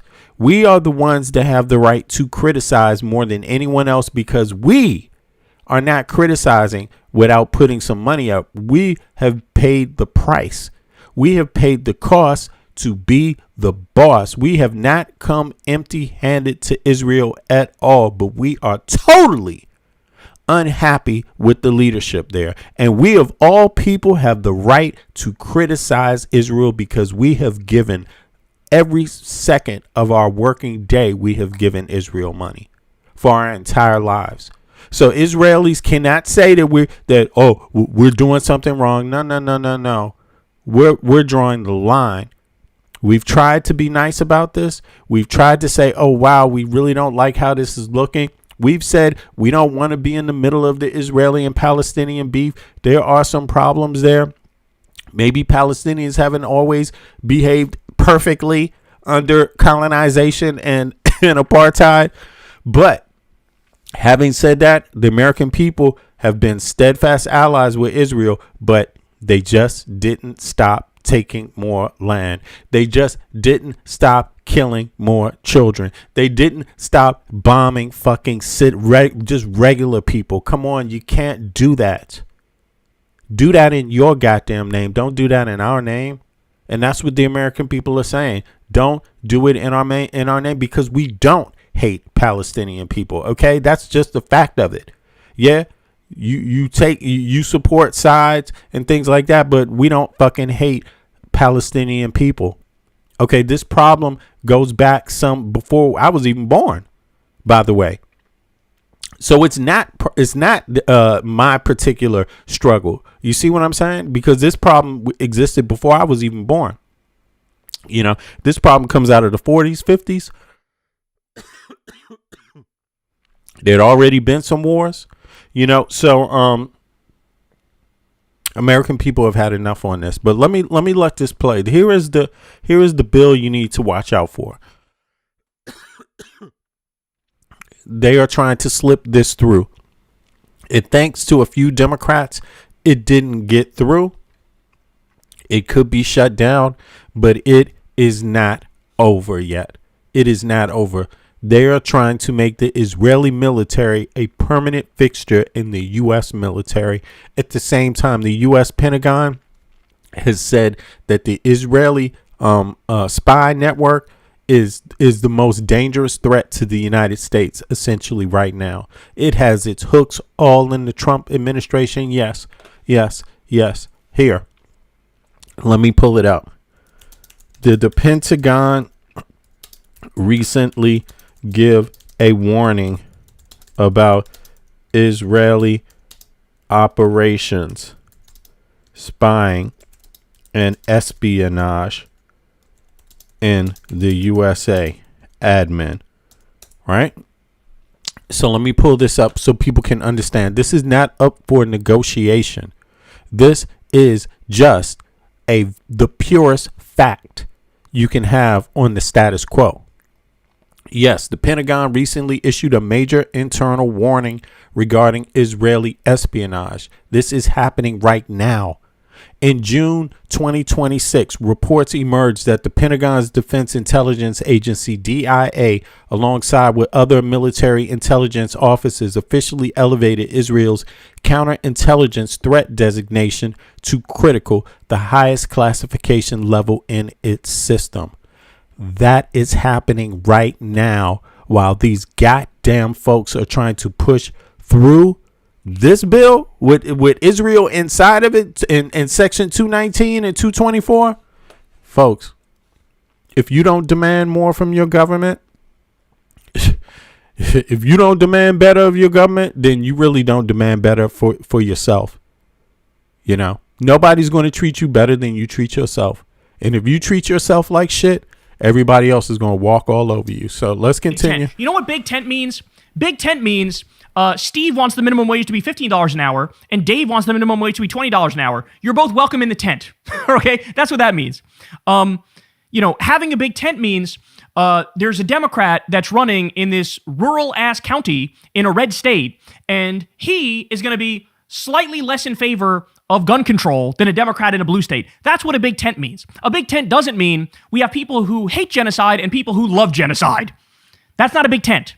This is a basic moral test. This is a basic moral issue. And unfortunately, Democratic leadership has completely failed it. But the good news is many Democrats in the caucus have passed it with flying colors. And like I said, Senate Democrats just blocked this NDAA, which tried to merge the U.S. and Israeli military. By the way, isn't it crazy that like this is how low the bar is, that now we like are actively cheering and we're excited? And here's something people need to look at. Like right here, this is the government's official website. This is the government's official website here. Look, listen, this is where the bill is, congress.gov. Now look, just go down to the bottom of this bill. You see it says introduced, right? Doesn't say anything about passing House, right? So how could it get to the Senate? How could it get to the Senate? This is supposed to be the actual tracker. The tracker indicates the progress of this legislation as it moves through the legislative. Let me ask about that. I'm not sure why it doesn't say that, but right now it just got blocked in the Senate. So, and you heard what he said. Listen to what he just said again. Many Democrats in the caucus have passed it with flying colors. And like I said, Senate Democrats just blocked this NDAA, which tried to merge the U.S. and Israeli military. Okay, so maybe what he's saying is in the caucus, maybe he's talking about where the discharge petition came out of.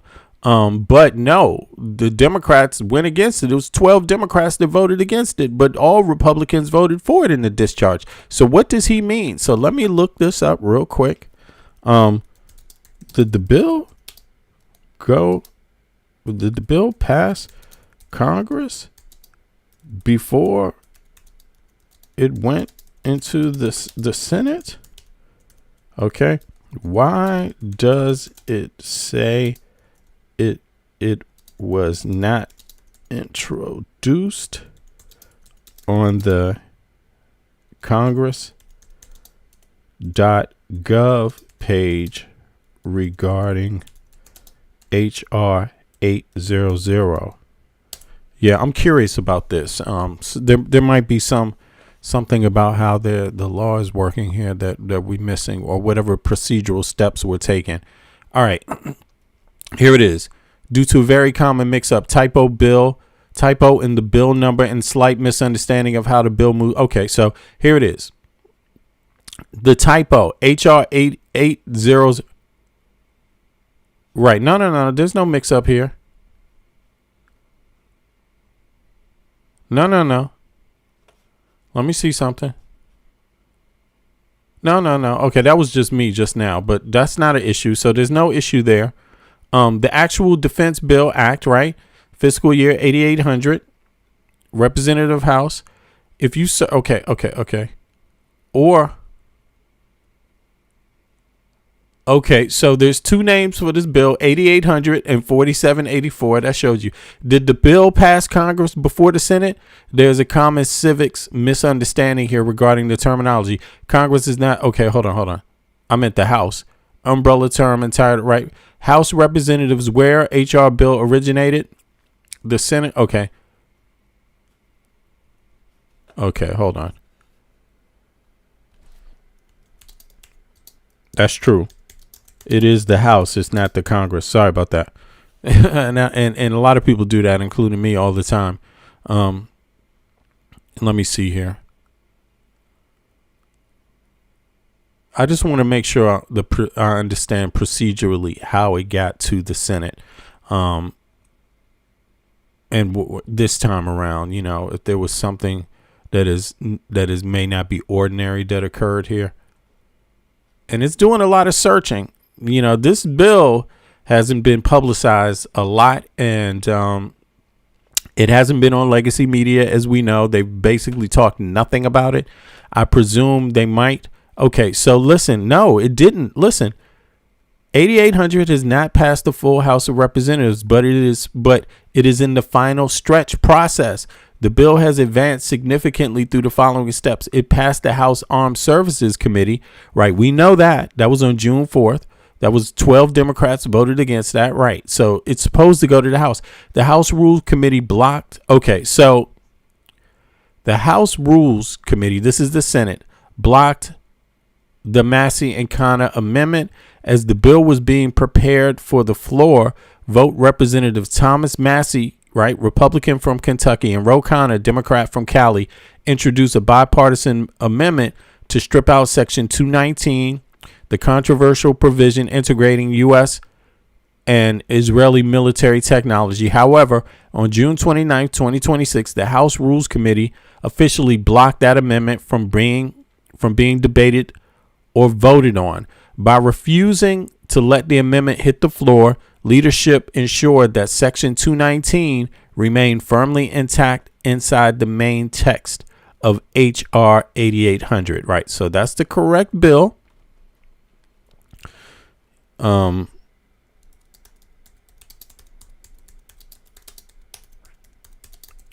what's going on, man? This stopped short all of a sudden. This is crazy. It stopped on 0.3. Why is that?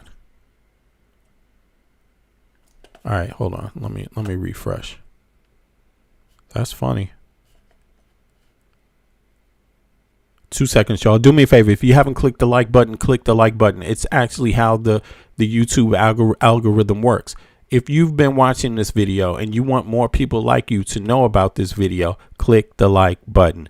That's how it works. Otherwise, you're doing backwards work. You're not sharing. You're actually not sharing. You know, it's the opposite. So here, subscribe to if you haven't subscribed. Now it says here, now where's the third point? Did it stop the third point? Okay, I don't get this. You know, this is very, very funny. Let me put this here again. Okay, hold on.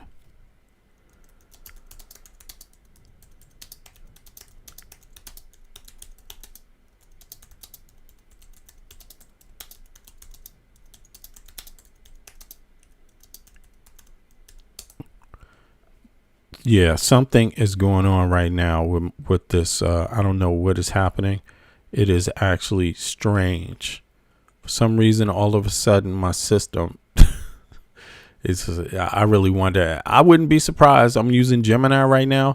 I would not be surprised at all. I would not be surprised. What I was just reading to you is not even there anymore. There was a third part to it. The third part is not there. It stopped midway. And so now I'm going to ask my question again, and hopefully it will produce something. But right now it looks like it's not producing much. It's stuck on. Yeah, I don't know what to say. I'm going to play some more of this, and then hopefully it will catch up in time. This is really strange though. It's trying to produce something, but it is like, okay, here's the reason. This is what happened. The National Defense Authorization Act, NDA, did not have to travel from the House to the Senate to be blocked. Under the U.S. legislative system, the Senate does not have to wait for the House to pass the bill. It can write and debate its own companion version of the legislation simultaneously. So there it is. That's what happened. So I'm glad to know that, because now that explains why this looks like this. here. Introduced to the House, didn't pass the House, hasn't passed the Senate, but usually, I thought that they're debating the exact same bill, but they're doing their companion bill because they didn't have to wait in the Senate. So no. So this version of it didn't go to the Senate, hasn't passed the House. And all right, so let's continue now. Thank you. By the way, thanks for being patient, y'all. But it's important to know exactly what the procedures were that are happening right now. So let's go. Isn't it crazy that this is how low the bar is? That now we are actively cheering and we're excited because they weren't able to get the treason bill through. They weren't able to get the let's bomb more Iranian little schoolgirls to death bill through. I mean, just insanity, absolute fucking insanity. But while we're on the topic of good news, I will end this segment by letting you know there's one other little piece of good news. The House passed the permanent daylight saving bill, which basically means that we would stop changing the clocks and we would keep the clocks permanently on daylight saving time, which is just a fancy way of saying it will stay lighter later throughout the year. I fucking love this. This would mean that all right, so there you have it. Now, do me a favor. Let me know how many of you in the chat support this bill, want this bill. I mean, it's just for record purposes. Put a 1 in the chat if you want 219 to stay inside of HR 8800, and put a 2 in the chat if you want it removed. Okay, that is the bill that would essentially tie us to Israel militarily, and subvert Congress's oversight, and also allow funding to happen automatically without having to have a vote on Congress every year, and then sharing also of some top secret information, as well as buying Israeli buying their technology and implementing it in our own military. If you want this bill, put a 1 in the chat. If you're against it, put a 2 in the chat. I mean, I just think it's so crazy. It is so crazy that we would even get this far and even have to ask these questions. But I'm curious to know, because of course we like to qualify everybody's statements. People like to make a lot of statements in the chat. So when you ask simple questions 1 and 2, it can kind of get you to understand why someone might say something else in the chat too. So and people that don't answer, then we know what that's about also, right? So not bot though. Did you answer the question 1 or 2? Do you support the bill or not? Otherwise, I don't understand anything else you're writing. Not bot though. Put a 1 if you support Israel 219 being in HR. Okay, there you go. Thank you very much. Now, there's one other thing. Michael, you want to say something about that? If you're still there, Mike from Brooklyn. Yeah, here we go. No, I mean, I'm here. At the end of the day, I think that this bill just has to be put front and forward, right? This needs to be, maybe in the future we'll obviously speak on it, just highlight it every now and then, even as it's running through the Senate, And I do think that, if we do have call your senators. Find out who is the senator in your congressional district and call and leave as many messages, share this with the people you know and care about. If you do care about America and just don't care about, and just care about, and just, tend to not want to stay stuck in your bubble of the everyday, obviously, work, children, your personal life. This is a part of our future as Americans, and once this bill is passed, it'll be near to impossible to get it reversed, It will take longer than one administration. It will take longer than because Congress will have to do their job, right? And there's no guarantee our Congress will do any goddamn job. Yeah, I mean, they're compromised when it comes to, AIPAC and, the secret AIPAC money that they do receive to run in these elections, right? Because that's where the money is going for. It's going to be spent on elections. That's where the influence is bought, right? Yeah. And that's what we want the viewers to understand, that the influence is bought through, PAC money, through APAC money in particular, and the candidates we see are the individuals. It's Go also ahead, it's also interesting because NotBot says Israel tech is number one. If America don't, Russia will. Excuse me, man. Do you know what Russia's? Russia won't. Hold on. Do you know what Russia's? First of all, it's not about the tech. We buy tech. We have more money to buy. We buying up all kinds of tech. We're a powerhouse. Do you know the reason why Israel has that tech? Do you know why they're one of the leading countries in tech? Explain. I'll give you 2 reasons. Because we give them the money to fund that tech, and then second, we give them so much money that it allows for their people to get masters and PhDs, right? Which means they're way more educated than your average American because we fund them. And since we fund them, they're allowed to put that money towards defense, not necessarily defend themselves. They paid for the Iron Dome, which they have, and which they already have, and technically protects them, right? We fund that yearly. Also, with the amount of money, again, to repeat it, the amount of money we give them allows for every Israeli to get free education. And on average, the average Israeli holds a master's and a PhD. And then they come and they work for Israel. Right. And that allows for them to bring in innovative technology. Right. That innovative technology is now shared with the U.S. It would be shared with the U.S. regardless. Why don't we have? Because we give them the amount of money to get that information in return. Exactly. We don't do it for free. We don't do they it don't for do free. it for free. No. Every year, the average American is giving $50 to Israel every year. But here's the thing: through the tax system, right? But here's the thing: let's just get over this. Israel has how many taxpayers? How many citizens does Israel have? Let me see. I mean, really, because this is what it comes down to: mass and energy that's created from the mass in the tax system in a collective pool, and what that collective pool produces, right? Sorry. But the United States is a powerhouse because it has 350 million citizens. A good Israel number has 10 million people. 10 million people. Israel will never be able to produce the amount of economic mass or military might. Okay, how many people we have? How many people we have in America? 350 million. We dwarf them. That's crazy. What are you talking about? There's there's just absolutely nothing to it. There's no equation. Israel should always be happy to work with the United States of America.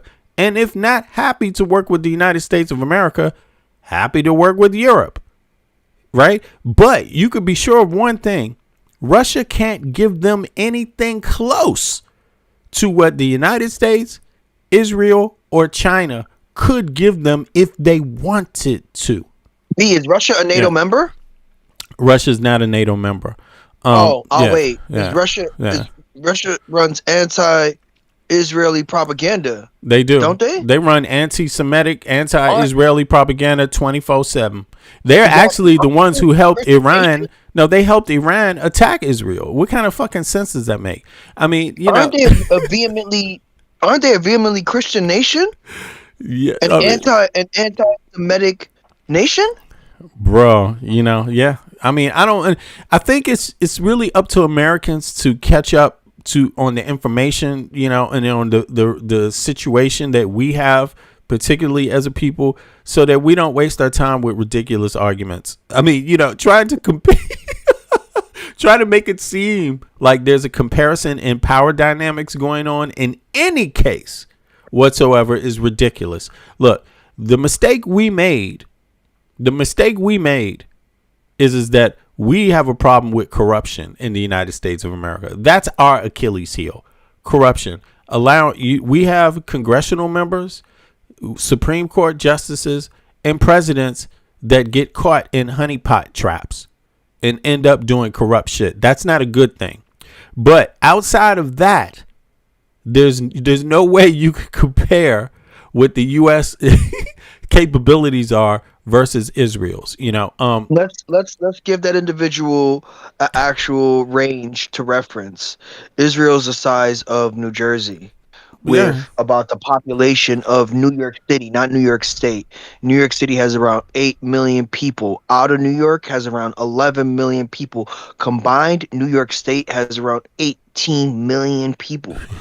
While Israel has 10 million people and is the size of New Jersey. Please stop it. Please educate yourself. Yeah, write nonsense. It's also pretty ignorant. It's just ignorance, bro. It's ignorant, man. It's pure ignorance. This person shares these same sentiments with people around them, and that's what America fails, right? Our education system, clearly not Israel's education system, our education system has failed that individual, right? Because they were allowed to grow up to be an that adult person may not and be say American such though. nonsense. That person may not be American. I don't think the person is. Defending unidentified. Israel and then having Russia in the same sentence. Yeah, it sounds very American. No, it sounds very bodish. Because because I'm like, anonymous and unidentified. Anonymous and unidentified say any goddamn thing any day of the week. I'm just like, but here at least I'm just saying, it's not about your opinion. It's about your math, man. Math is not fucking opinion. You know what I'm saying? What the hell is going on here? Look at this. Like I told you, man. I mean, look, everyone needs to know the person who's in the chat wasting people's precious time here. They joined March 23rd, 2026. Okay. Their name is not bot though. Okay. But they got all their math right. Look, if your math is so correct, then what the hell is wrong with you having a real name? Like, if you want to have a real conversation, why don't you just say your name? Why don't you just be real? Put some shit on your page, bro. What are you hiding for? Or sister? I mean, at least if you're going to be anonymous and unidentified and have troll accounts, at the very least, have your core rational, thinking together. Okay, there's just no comparison. The United States would do just fine without Israel. Very simple and plain. And if Israel wants to go to someone else after they've had the loyalty and backing of the United States for over basically 2, damn near 3 generations now, go right ahead. Go right ahead. Go for it. What's the problem? What are you waiting for? Go. But guess what? Since American citizens have been the most loyal to Israel than Israel has ever gotten from any other country on earth and any other people on earth, guess what? We have the right to criticize, and we have the right to change our relations when we see it's fit. Very simple. This person said, "What?" This person is asking, "What's my name?" Why don't you do some research? It's public. All you got to do is do a little bit. It's public. What you think? I'm here showing my face because I'm hiding from somebody? But why don't you do some work? See, the problem is that you're not willing to do any work for nothing. Just do some work. You'll know exactly what my name is. Okay? And in fact, I'll always stay ignorant. This individual has no idea as to the reason why Israel holds its stance. The other major superpowers like China and Russia would love nothing but to take Israel out, to not have Israel as a country. Yeah. It is why Israel justifies its actions by attacking other nations to create greater Israel, because they understand that their landmass and ownership is a fraction of a percentage in comparison to global dynamics. They are not seen as a global superpower for that reason. Technology, you said we're in the technology age. Technology means nothing when you don't have enough individuals to fight a physical war. Tomorrow, if someone wanted to overtake Israel without the help of NATO and the US, guess what would happen? It's over. Israel would no longer exist. It's over. And guess what? They would not respect you. Just understand that. You are a minority. You know, so you better keep it straight. But I don't think this person is Israeli either. They're just a moron. So let's move it on. Yeah, let's move on. You know, for the viewers, no need to listen. When you lack intelligence and you lack critical thinking skills. But go ahead, mate. People that watch my program, you know, I don't know how many times, if you've really been watching my program, you'll see me cite the book I've written. Right. And actually you will see that I even mention my name. You see what I'm saying? But all you got to do is take my bio that's on my YouTube page. Just do a little work and just say, ChatGPT, who is this person? What's their name? Goddamn. What's wrong with you, man? Get it twisted. Just do a little work. Look at the references on the page, motherfucker, and you will see one of them clearly has my name posted right up front, you jackass. But in any case, now we're going to move on, peon, and you don't have to come here either, all right? So, all right, you English, I don't believe you. Because if you were English, you would be proud and you would not be hiding as anonymous and unidentified, and you would put some shit up on your YouTube page like proud English people do. Okay, you don't. Right now, you got nothing. So I don't believe nothing you say. I can't depend on you. You could be somebody living in fucking, where? North Korea right now, for all I know. Okay, so let's keep it real. And these are the troll days, so, you know. But in any case, there's something else going on. Now, let's switch the story. Yes, Hegseth. I saw from people, Hegseth has some gender shit. Look at this. This is crazy. Hegseth is getting into gender affirming medicine, bro. He's telling men to get testosterone injections. I've been meaning to make Look a at this shit. This is insane. About- isn't this gender affirming isn't this gender affirming medical help, medical procedure, testosterone injections? That's what I heard. What the fuck? Look at this. This is crazy. Hegseth, because believe it or not, this administration is so insane that a lot of times, even when Pete Hegseth or anyone in the administration does something that is objectively, excuse my language here, batshit crazy. This is how he really looks when he's trying to explain anything, like dumbfounded. It can go pretty under the radar because there's, 50 other things that are even more batshit crazy. And so I've been kind of sitting, I've been like, all right, I have some Pete Hegseth stuff here in the vault. I have some crazy stuff I want to talk about. And when I saw the Department of War release this video, Pete Hegseth, an official Department of War video released just an hour ago, and I hit play, I was like, wow, we've got to pull out the camera. We've got to start with this video because it is insane, and we're going to make fun of it together. And then we'll talk about some of the other crazy Pete Hegseth stuff we've seen lately. Pete Hegseth, look very closely. This is what he looked like when he was born. This was his face. And although kind of lighthearted at points, this video will be also pretty depressing that this guy is making such key decisions right now, especially as it relates to Iran, which is a complete disaster. And as of right now, the Strait of Hormuz is closed again. And this 2 to 3 week ordeal in Iran has turned into months and months and months and months. And civilians are dying. American troops are dying. It's a disaster. We're spending hundreds of millions of dollars, at one point $1 billion a day to fund this war. And it's not hard to see why it's been such a disaster when you listen to this guy speak and you see some of the things the Department of War is doing. So let's hop right in. Before we do, though, it would mean so much to me. All right. So what he's about to break down is the U.S. military, their new gender affirming procedure that they're offering only to men. In case you don't feel manly enough, right? Maybe if you're a low testosterone male, kind of like not a bot though in the chat is a low testosterone male. You might be interested in this. Pay attention now. The procedure anybody could get if you're missing testosterone. You know what I'm saying? If you're finding yourself a little weak, can't keep your schedule, not in the fighting spirit anymore. This shit is crazy. Listen to this. This is bizarre. Right. Here we go. And don't forget to click the like button too while you're taking a break. Yeah, I'm off their channel. Trying to. Here we go. So, Peep this shit. Like I said, make sure you're subscribed here. The support lately has been overwhelming. Adam and I appreciate it so much. All right, we're going to react to this video. I'm warning you, I don't think you're quite prepared for what this is going to be. Take a listen. At the Department of War, we have the most elite warriors on the face of the earth. Every single day, you are pushed to your absolute physical and mental limits to master the profession of arms.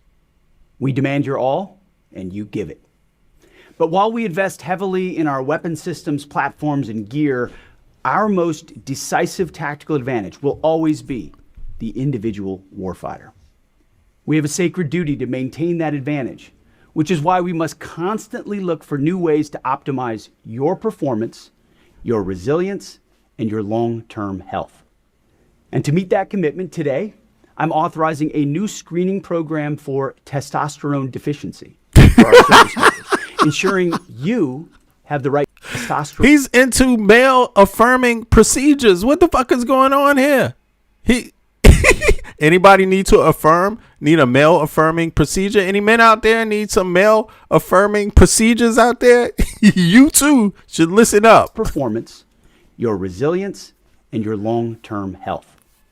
And to meet that commitment today, I'm authorizing a new screening program for testosterone deficiency for our service members, ensuring you have the right testosterone levels to operate at your absolute best. Because it's well-established science that... Yeah. Notice this doesn't apply to the DEI folk, okay? Doesn't apply to the women. You don't need it. You don't need the testosterone. You know, the black man, don't worry about this. We're not talking to you, okay? We're talking about only the non-DEI qualifiers here. As we age, testosterone levels often naturally drop. Under the supervision of our world-class medical professionals, warfighters age 30 and older are going to be tested annually as part of their periodic health assessment. It's a health assessment that happens every year. We're just adding this test. Those under 30 can voluntarily choose to get the test as well. If treatment is recommended, it's entirely your choice to receive testosterone replacement therapy. Thank God the department... You hear that? Not a bot though. It's entirely your choice, man. Don't worry. They're not forcing you if you're under 30. Okay. But since you're anonymous and unidentified, we'll never know. The war is focused on the issues that matter. As the Iran war rages, we are doing stuff like this. We are offering to test your testosterone. And if you want, you can get TRT or testosterone replacement therapy. And look, someone can correct me if I'm wrong in the comments, but I don't know. This seems like something that Pete Hegseth himself and the people very high up at the Department of War, while a war is raging, that we are not winning, that things are not going well in, should not be doing this. I mean, obviously health is important. That's why I don't support this administration. I don't support RFK Jr. and this Maha movement that is so toxic and just like based in nothing but conspiracies and opinions from people who aren't doctors. I tend to listen to the doctors. That's why I don't like these individuals. But is this really his alley? If somebody has health concerns, why do you want the Department of War to be handling those health concerns? Okay. All right. But I'm glad that we can go scream on the internet. This is so political, too, because this is them screaming. Take a guess. Guess what he's going to be offering next out of the U.S. military? Penis enlargement procedures. Yes, I said it. Penis enlargement procedures is coming out next for the U.S. military, okay? Screaming on the internet, being like testosterone, and I'm sure it'll lead to Pete Hegseth somehow on a stage talking about how he did it because liberals are... Yo, Alex is like, hey, yo, where do I sign? Yeah, totally, on the taxpayer bill, y'all. What do you think about that? Not a bot, though. You want that one? You could get that offer, too. The penis enlargement, U.S. military penis enlargement procedure. You can get that also, courtesy of the U.S. military. All you got to do is sign up. Deficient in testosterone or something or other, like this is embarrassing. Testosterone, and I'm sure it'll lead to Pete Hegseth somehow on a stage talking about how he did it because listen, this is crazy. First of all, it can be considered a gender affirming treatment. Like straight up, like peep this. Let me pull this up. I don't want people to think I'm joking around with this. This literally is out there. Look, the argument. Yes, it is gender affirming care. Democratic lawmakers and LGBTQ advocates argue that by definition, TRT for cisgender men is absolutely a form of gender affirming care.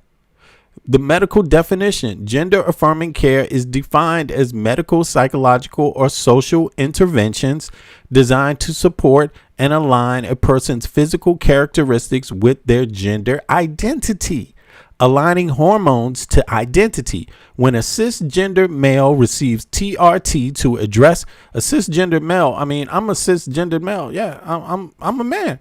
You know what I'm saying? That this is what I am. Physically, I feel like this. This is my identity, right?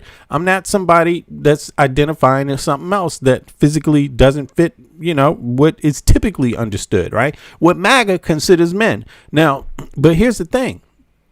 I'm not getting testosterone injections and shit.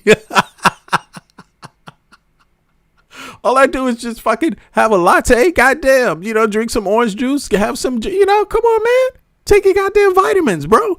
But listen, aligning hormones to identity. When a cisgender man receives testosterone treatment, TRT, to address symptoms like muscle loss, fatigue, sexual dysfunction, he is taking hormones to align his body with his male identity. The goal is to restore what? Is to restore what? And society views as a normal male traits. Having problems getting it up? Anybody? This might be for you.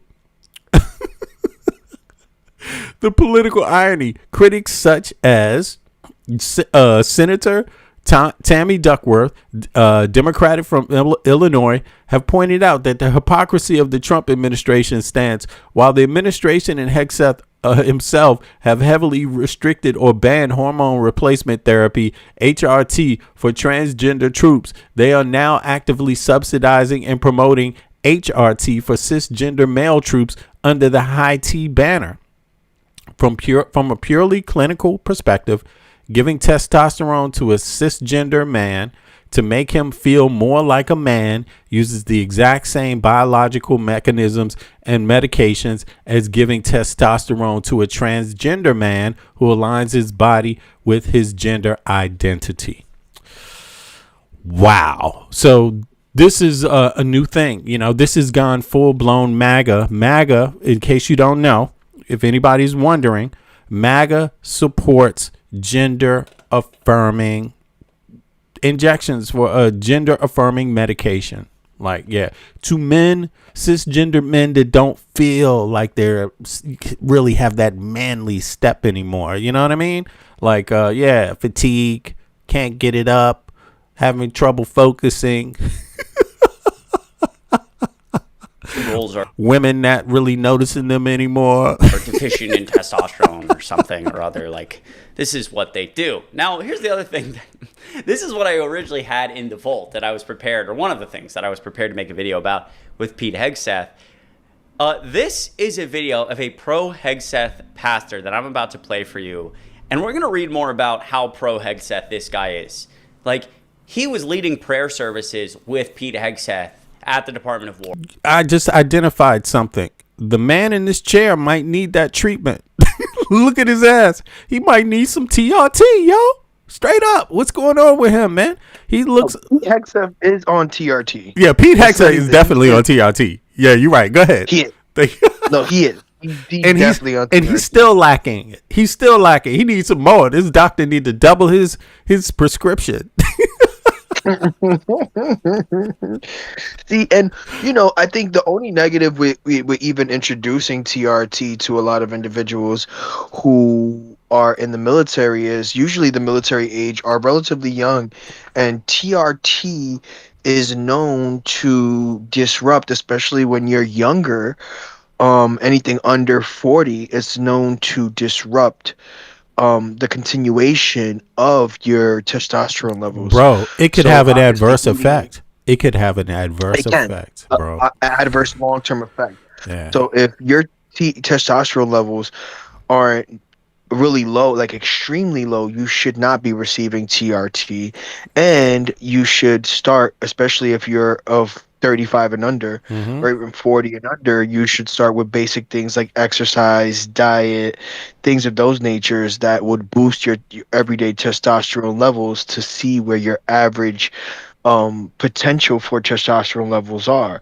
So to introduce TRT levels, what happens is now sound advice, bro. Sound advice, right on time. Yeah. Let's say now they get off TRT, you know, and their testosterone drops drastically, because that's what happens when you get off of these hormone replacement therapies. Now you're prone to be on this for the rest of your life, right? In order to have some basic functions. And so it could be disastrous, you know. I'm pretty sure the U.S. has to be one of the only ones, one of the only major militaries introducing testosterone replacement therapy. Man, bro, what are we doing? What are we doing? This is the over masculinity that comes with the far right or the far conservative movement. Absolutely. And just the fact that he would go out there and speak about it. Like, it's one thing if you think you have a problem. That's between you and your motherfucking doctor. If you feel fatigued, if you feel tired, if you feel whatever your issue is, go to your doctor. Just go to your doctor. You don't know what it could be, man. Just that is between you and your doctor. But instead, Pete Hegseth is out here. He's recommending it. TRT, yo, just get some TRT injections, bro. That should work fine. It's like, what's going on here, man? What is going on here?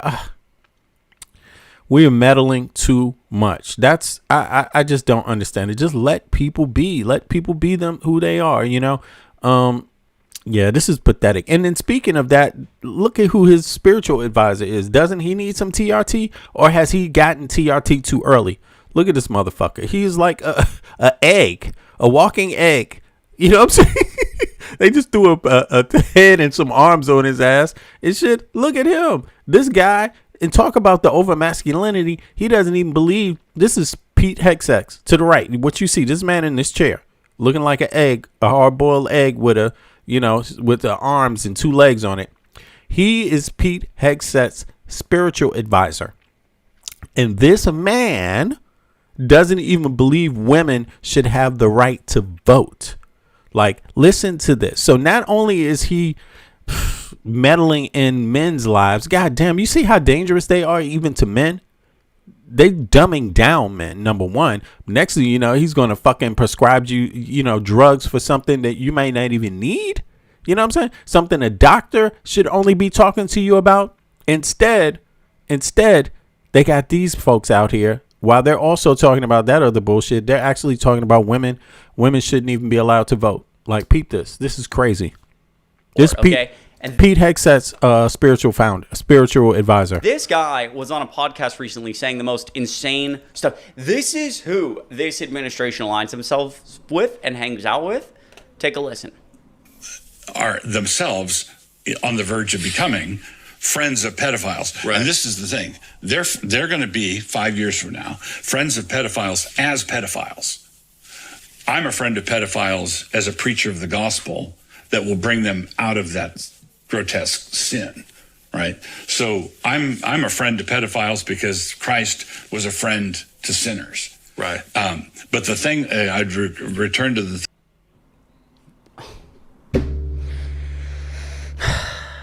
said very eloquently, he's a friend of pedophiles, you know, and he knows them. Where are they? Who are they? Are you going to turn them in? Is it a crime? No, he can't do that, can he? No. He can't turn his back on the pedophiles and turn them into the police after they confess their sins. This is crazy. This is bizarre. And this is not only is he a friend to the pedophiles, he's the one that doesn't want women to vote, doesn't think women should vote. This is insane. This is what's going on. This is what's leading the country. This is what's leading the country. How is it? Guys, I feel like I'm living in an alternate reality right now. This is insane. today, as I record this, Todd Blanche, in front of Congress getting grilled on the Epstein files. Donald Trump best friends with Jeffrey Epstein. We have made so many videos on this channel, and I've made. All right, so that's just one recent development here. This crazy bonkers shit. Thanks to Adam Mockler. It's just an example of what's going on with these men. Todd Blanche, like he said, Todd Blanche is not trying to release the Epstein files. They're literally hiding the Epstein files. There's people listed in there that have committed crimes. There's names of perpetrators in the Epstein files. There's videos of perpetrators, and they refuse to not only indict, but they refuse to let the public know who those perpetrators are, right? So while you got that going on, at the same time, I mean, this is so fitting. You have this popping off at the same time. This is just what a coincidence this is. More cases of a gut-wrenching illness that is caused by a parasite that may be found in raw vegetables and fruit. There's a lot of uncertainty around that. That's why I say may. There are new numbers that have just been released, and they show that there are now more than 3,000 cases in Michigan and Ohio, which are the hardest hit states, most of them in Michigan. We have CNN health reporter Jacqueline Howard joining us on this. Jacqueline, this story just really... 3,000 cases. 3,000 cases of a virus, a diarrhea virus in Michigan. Like, this is what's happening right now. It's not only Michigan. And don't you remember at the beginning of this administration, they lowered the food safety levels? This administration literally lowered the food safety inspections, fired thousands. I don't know how many federal workers for food inspection. Let me see here. How many food inspection specialists working for the federal government were fired or offices closed when Trump took due to this administration, due to this current USA admin. It's crazy. And experts warned of this.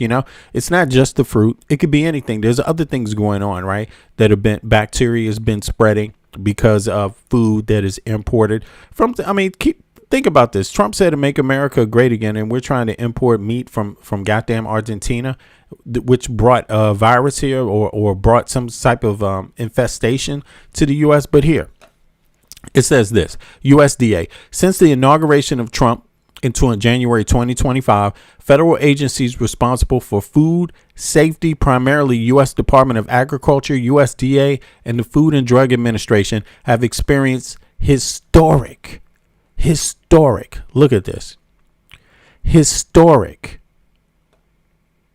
cuts, historic staffing cuts, union battles, and program shutdowns. The number of affected specialists, programmatic closures, and organizational cuts details the impact of the nation's food safety infrastructure. The USDA, the Food Safety and Inspection Services, FSIS, right? The FSIS is the agency directly responsible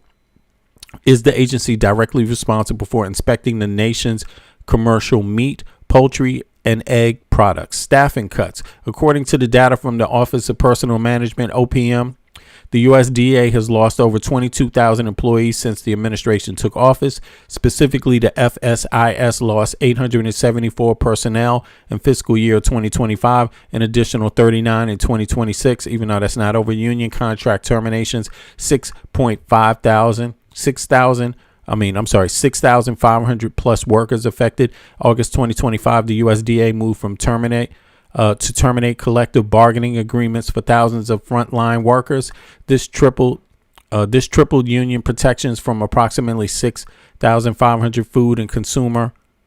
This stripped union protections from approximately 6,500 food and consumer safety inspectors at the FSIS and 1,500 APHIS animal and plant and health inspection service staff who inspected plants for pests and disease. Advisory committees terminated. I mean, it goes on and on and on and on. FDA, human foods programs. I mean, look at this. Staff cuts from the FBA, 3,859. Staffers, another 400. That's like over 4,000. 4,000, what, 300? Right. In 2026, high professional resignations. So there's been resignations due to this. Look at this. Look at this. High profile resignations in February 2025. Jim Jones, the FDA's first deputy commissioner for human foods, resigned in protest. He cited indiscriminate layoffs with the human foods program, stating they made it fruitless to continue his work. Quality control. Now let me see here. Look at this. Center for Disease Control and Prevention. Okay, just keep this in mind, right? When we talk about let's see here. Would they be doing work? Well, let me see. Let me just ask this.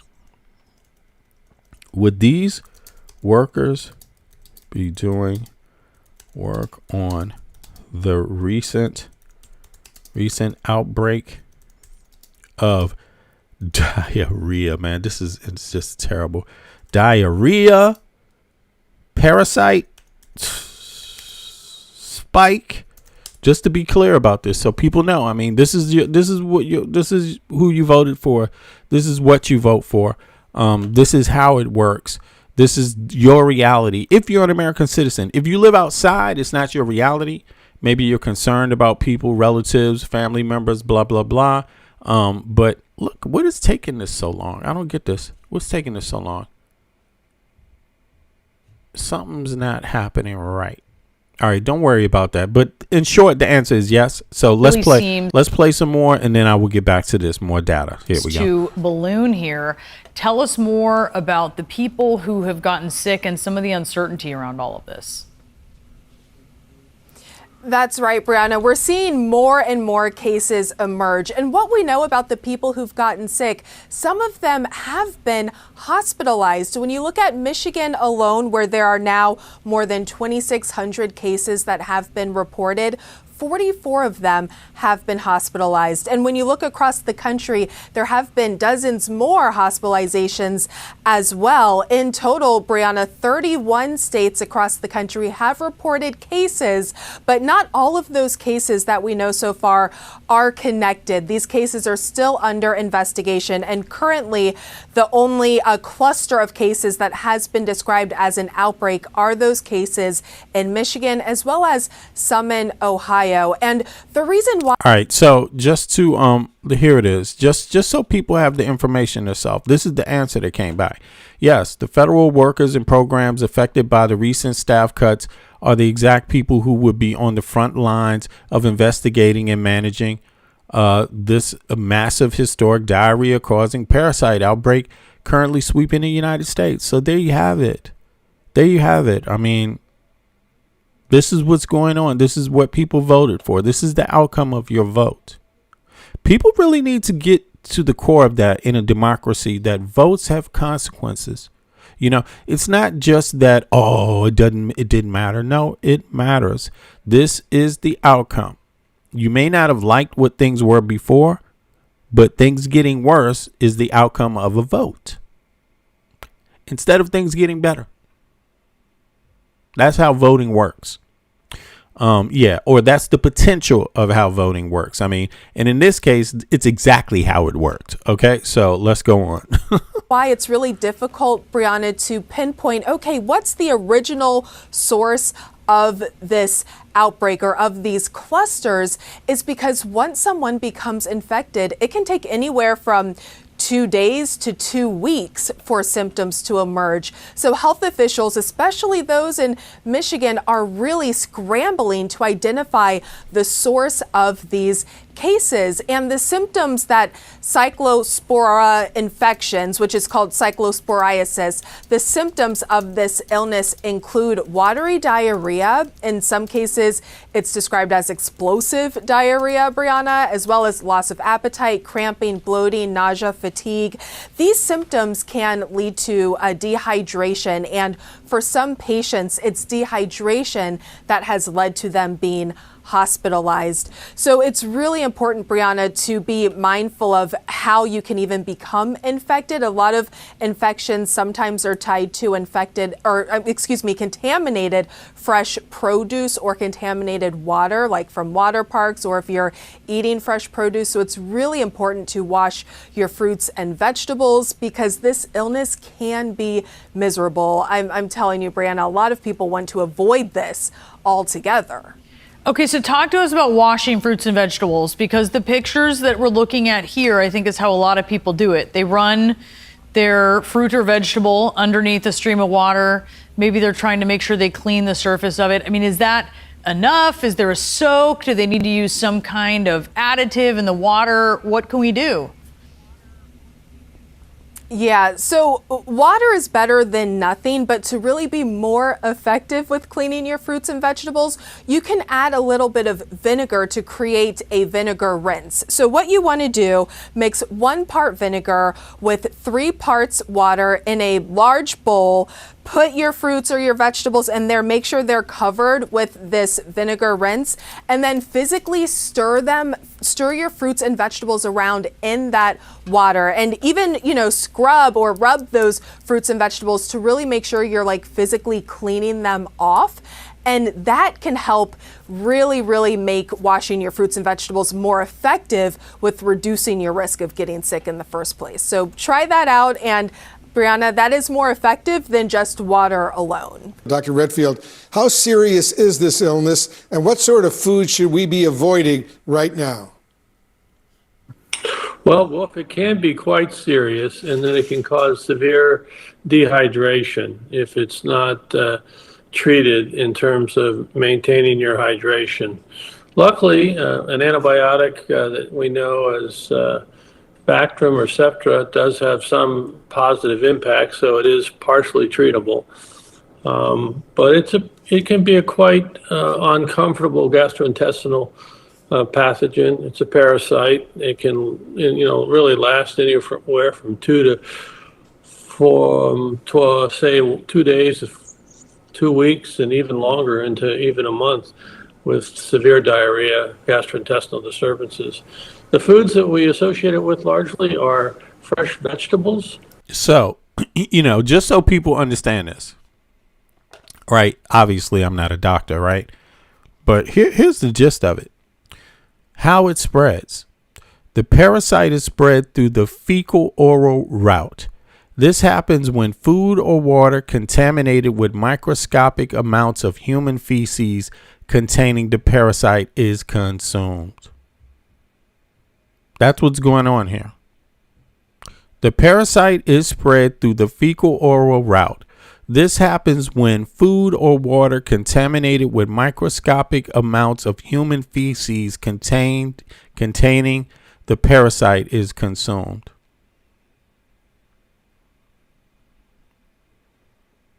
Yeah, so what is this like? Is this being used for farming or something? The produce connection. It's almost always associated with fresh raw produce such as bagged salad mixes, lettuce, cilantro, basil, raspberries, snow peas. The irrigation link.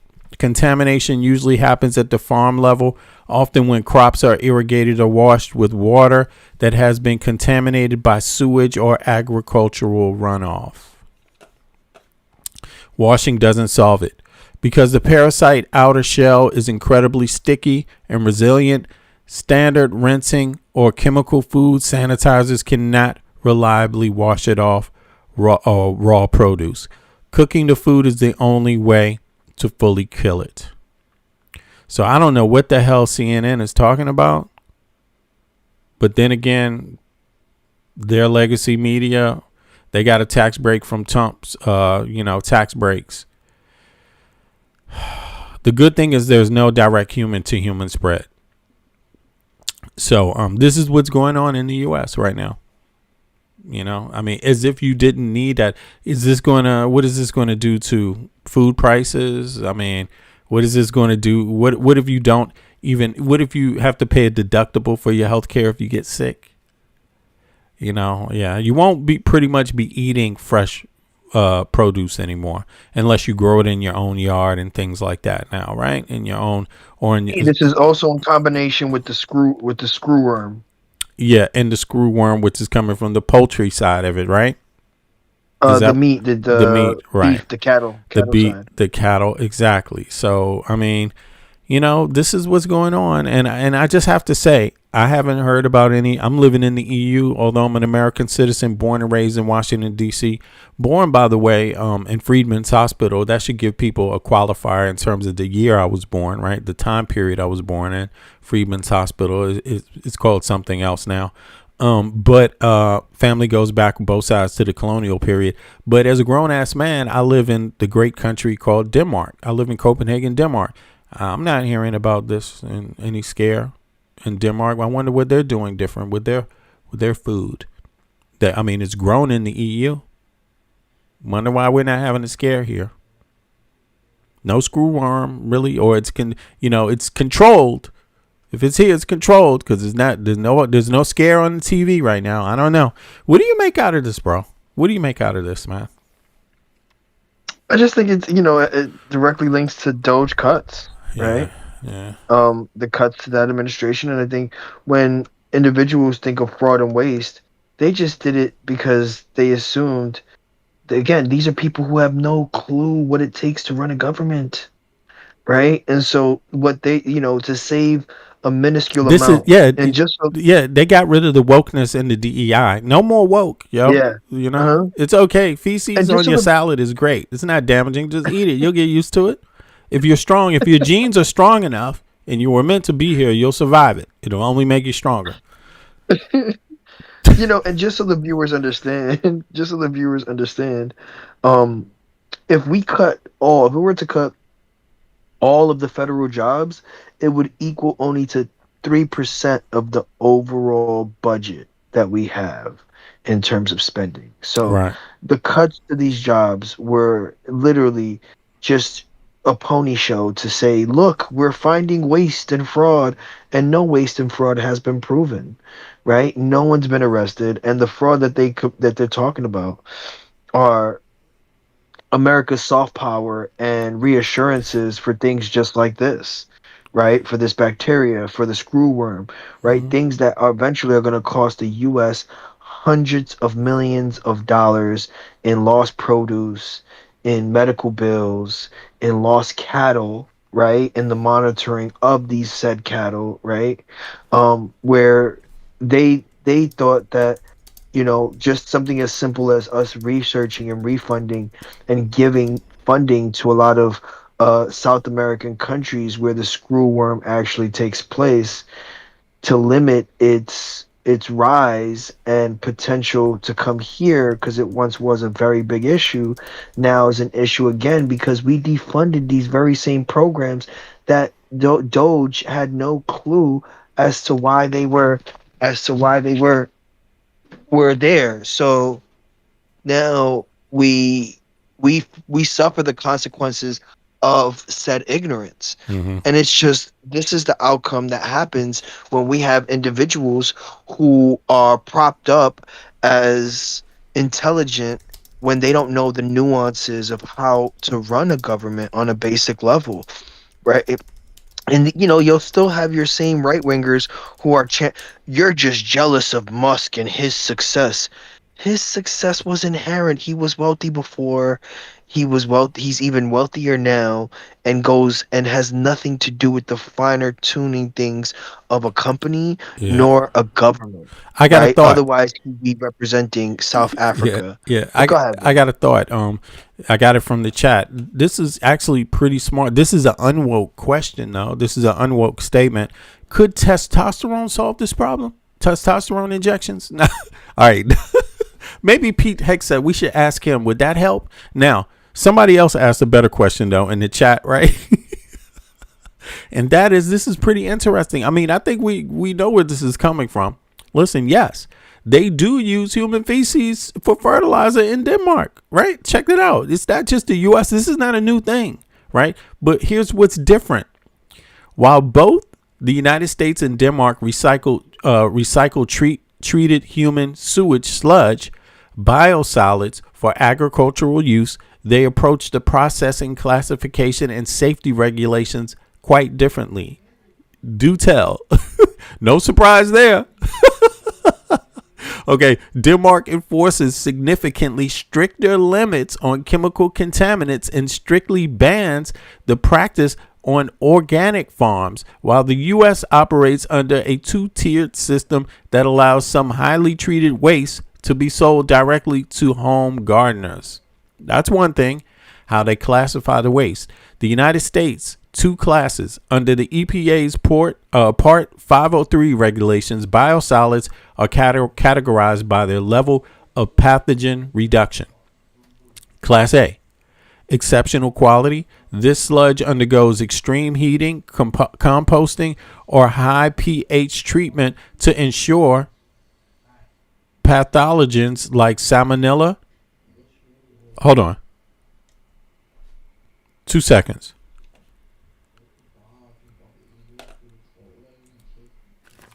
Yo, turn that down.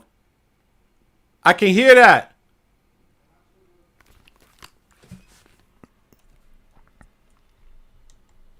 Okay, I'm back now. Now check this out. Okay, it says, right, exceptional quality. This sludge undergoes extreme heating. So Class A undergoes extreme heating, composting, or high pHP treatment to ensure pathogens like salmonella and fecal coliforms are virtually non-detectable.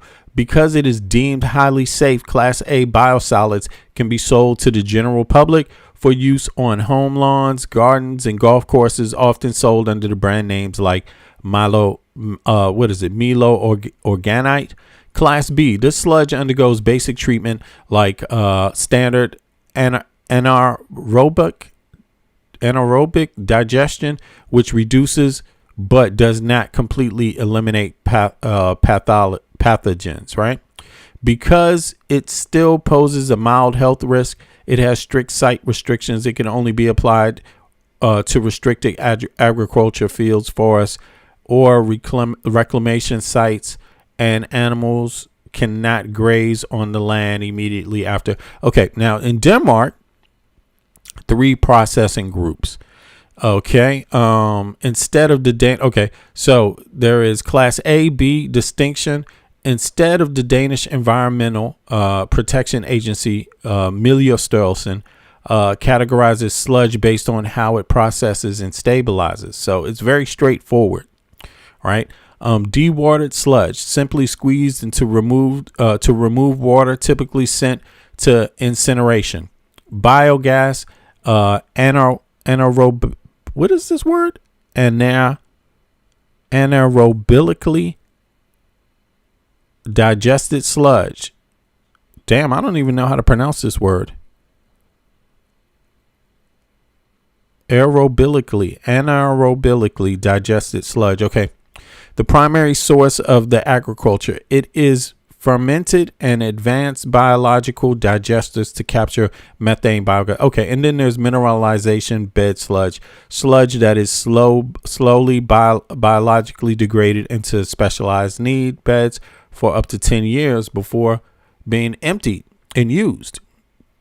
Okay, 2, contaminant and chemical standards, the biggest difference, right? That's what I was about to say. There's got to be a big difference here. Now it says, let's see here. The most glaring contrast between the two countries is how strictly they regulate heavy metals and synthetic chemicals in the waste. Okay, so United States EPA, right, heavy metals regulates 9 heavy metals. Limits are historically much higher. The U.S. allows up to 43,000 kilograms of copper, right? Organic pollutants does not federally regulate or test for organic pollutants like PAHs, what is that? Polycyclic aromatic hydrocarbons, or PCBs. PFAS, forever chemicals, no federal limit. While the EPA has raised concerns, there are no nationwide limits. Individual states like Maine have banned land application entirely due to PFAS contamination in dairy milk. 3, differences in agricultural use where the waste can be spread. United States, roughly 60% of U.S. sewage sludge is applied to land. It is used on vast fields of animal feed like alfalfa, cash crops, soy, corn, cotton, forestry, and in the case of Class A, home fruit and vegetable gardens. Denmark, about 77% of Danish sewage sludge is recycled, but its use is tightly controlled. It is almost exclusively spread on fields growing conventional grain crops, wheat, barley, and rapeseed. So these are used to make oil and some other products, pretty much like maybe animal feed, right? Something like that, right? Wheat and barley. And then, but you can make beer out of wheat and barley too. So yeah, that makes more sense. So this is rapeseed oil. This is oil. Rapeseed is oil. Wheat and barley is like probably for beer making, processing, things like that. So there's a difference here. Organic farming rule. United States I'm glad the person asked this question, by the way. United States under the USDA National Organic Program NOP standards, U.S. organic farmers are strictly prohibited from using biosolids. Okay. Denmark, similarly, Danish organic rules strictly ban biosolids. However, Danish conventional farming is far more integrated with the municipal energy sector, meaning conventional farmers are heavily relied upon to take the sludge to help the country meet its strict national phosphorus recycling quotas. Okay, so yeah, Denmark's a little more strict on recycling, right? So, but it sounds like from what I'm hearing in this article over here, it sounds like they're using water. It's the water, right? It's contaminated, right? I believe that's what they said earlier. Like they're using this like the contamination. Let me see something.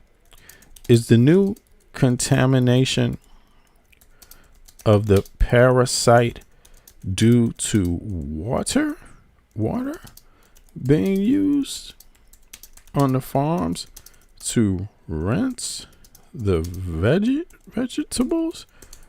Let me see something. I thought I heard something like this. They don't know yet. Obviously, it's going to take time.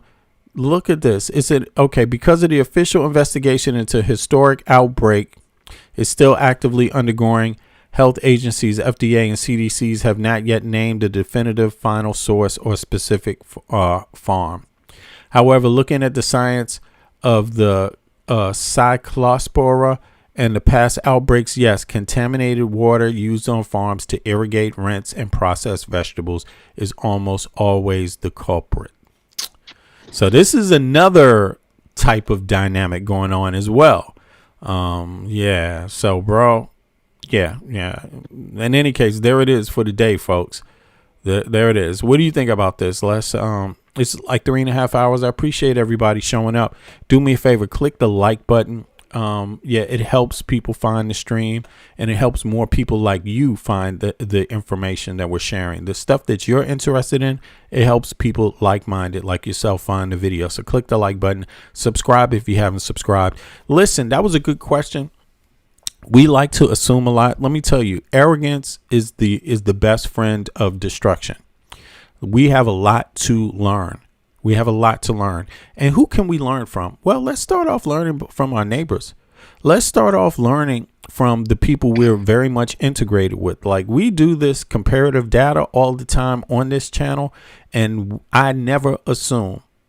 And what I found is that every time people make assumptions with these topics, especially with thinking that they know that the U.S. does something better than the EU or vice versa, you usually find out that a lot of people don't have any clue, especially Americans. A lot of Americans have no clue what's going on in Europe, and Europeans have way more understanding of what's going on in the U.S. That's been my observation, right? So what that tells me is that Americans, look, we're getting duped out of everything. Let's just take the comparative data. We just did some comparative data right there, and we learned a lot. Some basic things. It could be even more exciting if it wasn't about food and vegetables, right? It would be, right? But just this example. Now, here's some other things we found out doing the comparative data. And this is what you will find out if you do it also, but you should probably take interest in it. Because of comparative data that we do on this show, we found out that American citizens at best, have half the parliamentary representation of a European citizen. That means European citizens have double the parliamentary representation of than an American has. That means for every 1 million people, the United States has one representative in the House. Europeans have two. And that's at best. At worst, when you compare the United States to a country like Denmark, Americans have 40 times less representation. And what does representation mean? That is representation for your taxes. Taxation without representation. So you have far less representation for your taxes. That's what that means. Your right to be heard in a vote on the floor in Congress. House. In a capped house. The house has been capped in the United States since 1920. So that means the population of citizens has tripled, but your amount of representatives has not grown per person. That's not the case in the U.S. in the EU. So the EU is more democratic. And what's the proper number for us to have? Around 700, correct? Yeah, you should have 700. You should have almost double if you want to get down. Like if you want to get down, right? It should be double. But we're just talking about if you compare the U.S. to the EU.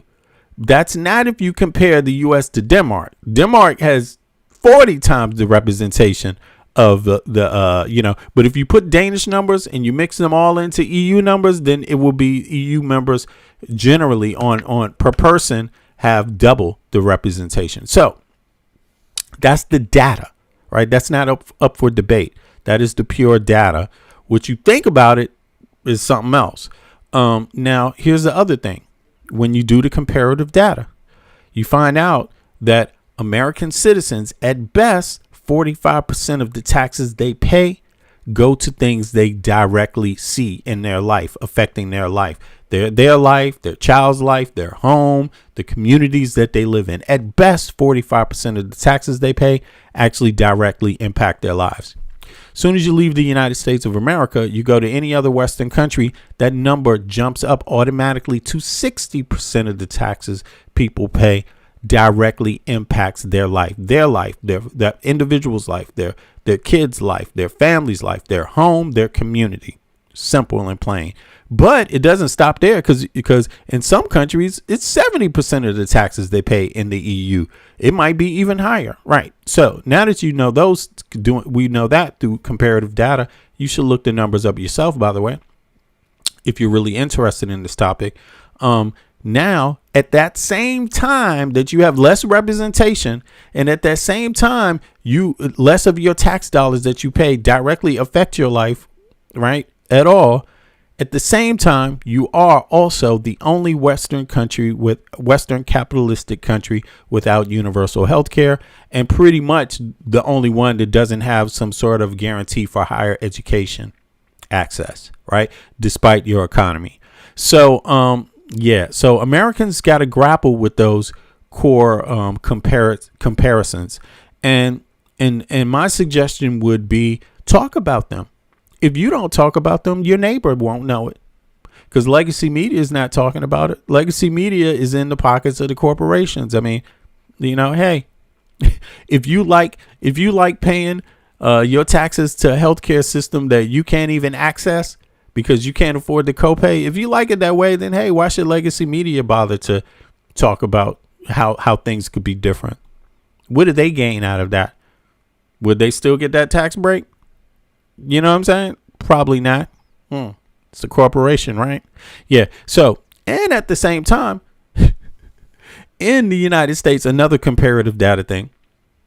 In the United States, if you do have health care, right, 30% of what you pay for procedures, for healthcare in general, 30% of that dollar figure goes to administrative costs, not to your procedure, just administrative costs. As soon as you leave the United States and you go to the EU, 10% at the highest are the administrative fees. That's why the healthcare is cheaper. And in some countries like Denmark, it's only 5%, the administrative fees. We're not talking about the cost of, we're not talking about the procedure. We're talking about the paperwork. So Europe uses less money on paperwork than they use on giving procedures in healthcare to people. The United States uses a third of your cost on paperwork alone instead of procedures. So there you have it. So, yo, Michael, you wanna say anything before we close out, bro? Oh, by the way, anyone could hop up. Anyone could have hopped up. As we know, as we do every day, the panel's been open. Most people that watch this program, it says it right here at the beginning of the show. It says it right here at the end. What does it say? It says right here, live call-in show. Discord link right at the bottom. It's there because that's how we do things here. So if you think you got something important and some things you want to share, come on up. We invite you up. We want to hear your opinions. We want you to come up, and we want it to be a dialogue. You know, we don't want you to be limited by a chat bot. You know what I'm saying? Or by a text field that only can allow you to put a certain amount of words in at a time. That also takes longer. People like this program because we do engage and we have real conversations. You can hear our voices. We can also qualify who you are when you cop up. We can ask you where you're from. We can hear how you answer questions. We can hear if you're bothered by a question. We can hear what you sound like when you say, I'm an American from this part of the country. We can hear that. Or if you say, hey, man, I'm from the UK, and then you got a British accent, we can hear those things. We can qualify something. So hop on up. Feel free to hop up. It's for free. It doesn't cost you anything. The same way you found the YouTube channel is the same type of tool you could use to hop up and have this conversation with us. So you want to say something, Mike? Sorry about that. I just wanted to get that out the way. Yeah, no, I think, obviously, we recently hit 11,000 subscribers. Please like, subscribe. Thanks a lot, folks. It gets the algorithm going, and we try to run just a different program, right? We try to educate first and foremost, aside from covering the contemporary news, politics, at times it's straight, it's a wide net. It leads into economics, it leads into, political science. And so, I think it's what Americans and what, people all over the world have been neglected, right? A place to collectively learn, right? I don't think we ever preach to know it all, but we do preach to be knowledgeable enough and critical thinkers enough to be able to navigate that with the viewers and get their views through educating them and covering topics that matter to, mainly Americans, but also on a global stage, right? Getting that comparative analysis, getting that comparative data tied with facts and the nuances that come along with it, and understanding a lot of these topics that, most times in our everyday lives, we don't get to learn, right? Most times in our everyday, in our individual education, we don't get that, right? And I think in an information age, in a global age, in a visible age, using platforms like, Kick and also mainly YouTube, it allows for, V Media to have a unique platform that we want to bring to the viewers, right? Because that's what makes us passionate, right? We're not necessarily getting paid here, but what we are doing is using our passion in a constructive manner to allow for the viewers to enjoy a program like no other. So thank you, V. Thank you, the viewers. Yeah, you're welcome, bro. Thank you too. To do our best. Yeah. Thank you. I appreciate that, Michael from Brooklyn. We don't, we don't just talk about it. We are about it. I mean, we're educating people. I know this for a fact because I know that we're talking about things that aren't being discussed in a lot of spaces. And that's a great thing. Otherwise, I'm assuming most people are intelligent like myself. I wouldn't spend my time in a place that I think is foolish or stupid. I'm sorry. I'm 56 years old. I don't have the time for it. I only think about things long before I do them, and then I tend to execute them because they're well thought out and well planned. And I'm assuming most of my listeners are the same way. So kudos to you for finding the channel. Thanks a lot for your support. And we're going to continue to educate some people because why? It is a process. It's necessary, and we are humble. we're not egofied as American citizens. We know that although we have a lot of power and could, we know that without being aware, we can use that power very poorly, and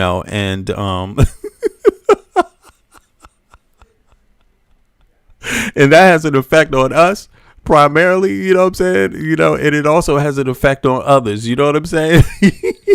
I'm only laughing because let's get the likes up just a little bit more. You say that again, Eric? Yeah, let's get the likes up. We're almost at 100. Oh, yeah, come on. Can we get 3 more likes, y'all? Let's get over 100, please. If you've been listening and you're out there, you haven't clicked the like button, do us a favor and click the like button. Listen, it's been great, y'all, today. Oh, we on 99. We just need 1 more. Come on, can we get 1 more? 1 more like, yo. Listen, if you just tuning into the stream, take it back to the beginning. Damn, we got 1 or 2. You guys are gracious. Thank you so much. And I say guys just in general, ladies, men, and everybody else in between, whatever you are, we appreciate you. And and hopefully you get the feeling that we really do genuinely appreciate and care for people, like Michael said, it's a wide net. It's not only just a wide net of information that we discussing here and tying in well together, right? To make it comprehensible to people, but we also have a wide net in terms of the type of people that watch, the demographic that we have. There's folks from the EU that are watching. There's folks from Asia that are watching. Some folks from South America that are watching. Folks from America. Folks from Canada. So it is a wide demographic. Folks from Asia. Folks from India. Folks from Japan. You see what I mean? Folks from Korea. Also, I shouldn't even say South Korea, but Korea, South Korea is also Korea, maybe some others, you never know. But generally some folks from Iran, I saw some folks come in here and say, thank you for what you're doing. Even from Iran, some Iranians, you know what I mean? Because contrary to what a lot of people think, hey, a lot of Americans don't have any problem with Iranian people, like, period. We know that they're proud people, but we also know that many Iranians live also in the Western world, and they are pretty intelligent people, you know what I mean? And even the ones that don't, pretty accomplished people, you know what I mean? So let's not fall for the okie doke where the average person is just out there shooting across the lane at someone else that's facing the same issues as them. You know what I mean? We can do things better. So hopefully we're playing a part in that, the conversation we're having here, and bringing some positive change where we are allowed to, So on that note, I'm out. I appreciate it. Peace out to everybody. And we will be back at 18 hours, same bat channel, same bat time. That would be just before 0300 Eastern Standard Time in the Americas, and just before 0900 Central European Time. So on that note, we are out, and I catch up with everybody in the next stream. Appreciate y'all. See ya. Let's do it. Oh yeah, fuck Trump. Release the Epstein files. Come on, and give us free us from Israel also. See ya. Good night, Mr. B. Yo, peace, Eric. Peace, Michael. Peace, y'all. Digging, scratching, working, struggling, hoping. Some is hustling. Every man hustling. Stay alive, that's the game. It don't matter if another gets slain. Pain, recession. Other cats want a war. We got the weapon. People want bombs, so they gonna get them. This is the rhythm. The politics ticking. It's sad how we living in this life. It's gonna be a time that we change. Shit is not finite. Life is the same. Motherfuckers killing each other to make a claim. Stop that bullshit. You have no respect for each other. You know the truth, you come from your mother, your sister, your brother. So love one another. If we make that change, the whole world will do the same. So listen. Oh, it is one love. We let the children dying. What about the children crying? No.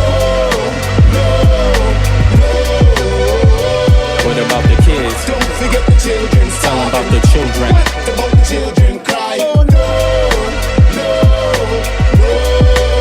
I wish someone would tell me when is the suffering gonna stop. I see time ticking, fuck your watch. There comes a time when man steps to the plate, but it won't matter if your mentality is fake. Where I'm from, we got a system, overcrowded prisons, 2 cents an hour, man. Listen, shit don't change if we keep exploiting each other. One day you find out you only did it to your brother. A homeless mother, a baby, no supper. She got a husband and father, they both love her, but they can't find work cause the people with the power, they got a strange way to govern. Their price tag say nothing. Life is funny, then again it's really not. People dying for what other people got. I asked God if he can come and change the shit. He said, hell no, it's you that's gotta change this. Every day the children dying. What about the children crying?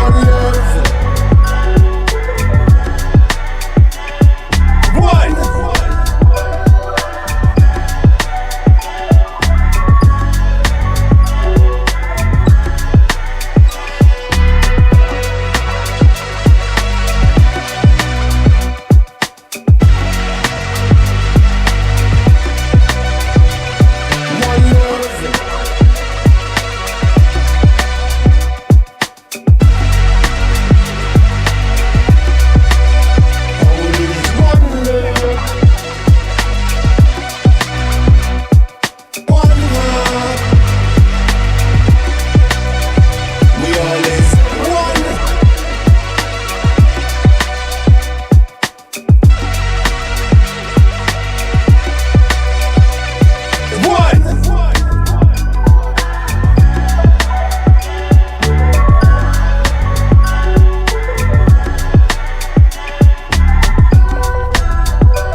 inherited from our harshest past, embedded in our society's identity. But then again, can you tell me that's free?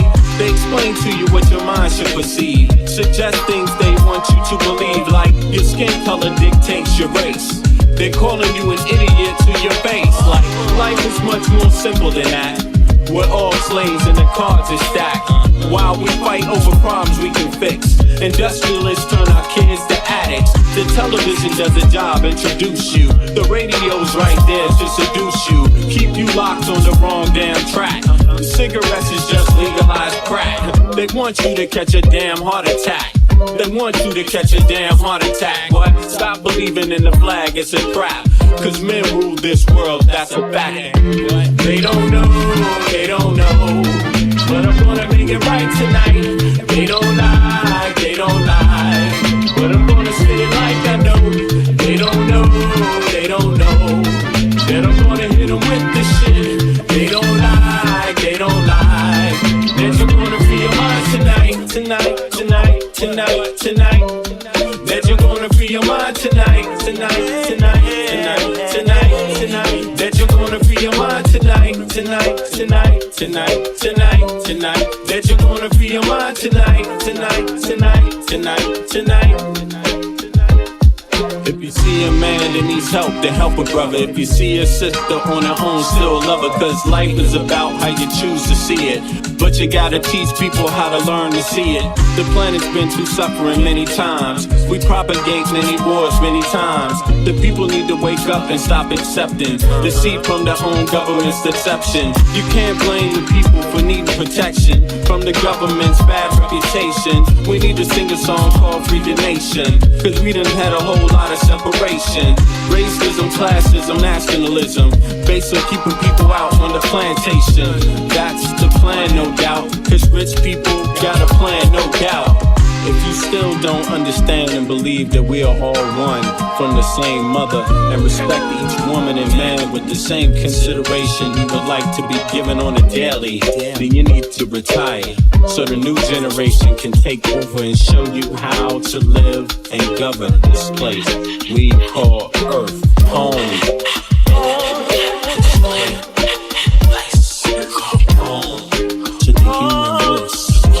Everybody here, yeah.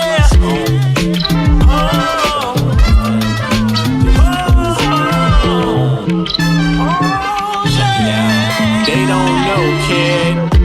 They don't know, they don't know. But I'm gonna make it right tonight. They don't lie, they don't lie. But I'm gonna say it like I know. They don't know, they don't know. That I'm gonna hit them with this shit. They don't lie, they don't lie.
From your mom, your birth, pops planted the seed in the turf.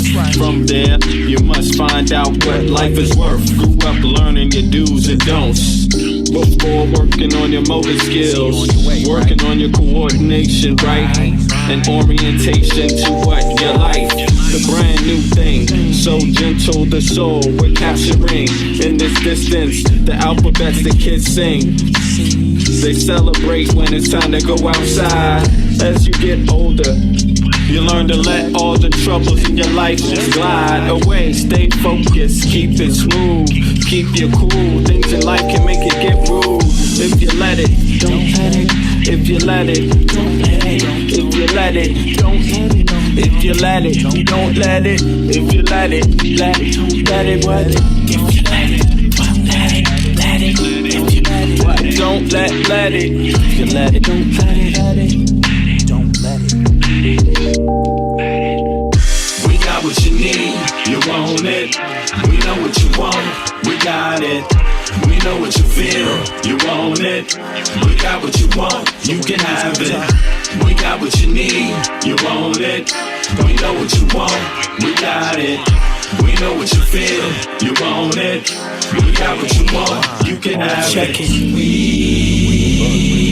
embark on this journey through your soul. We wanna have a good time. We embark on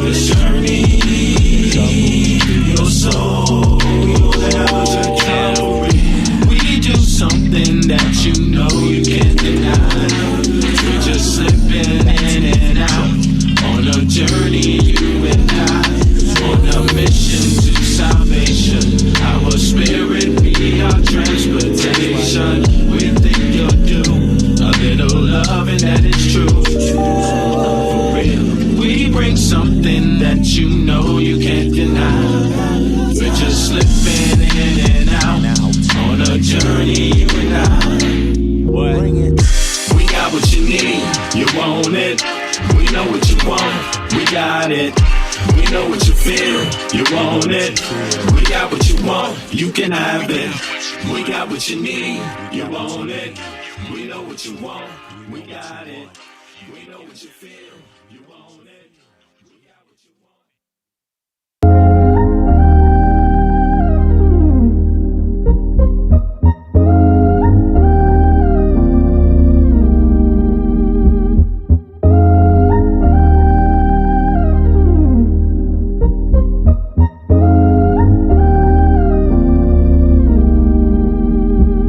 I know how to see a whack MC when he bustin', but I just back away real cool, no fussin'. I'd rather go kicking in the streets with the bums and use the knowledge to collect what? Some funds, open a non-profit and build a damn school. And this is the story of how a great king rules. There's many that claim to know the local demographic, but don't have the nerve to tell you the truth. It's tragic, but I do, so sit back and let me spit this shit to you. You feel better when I spit this shit to you, despite the system trying to clamp down on the people.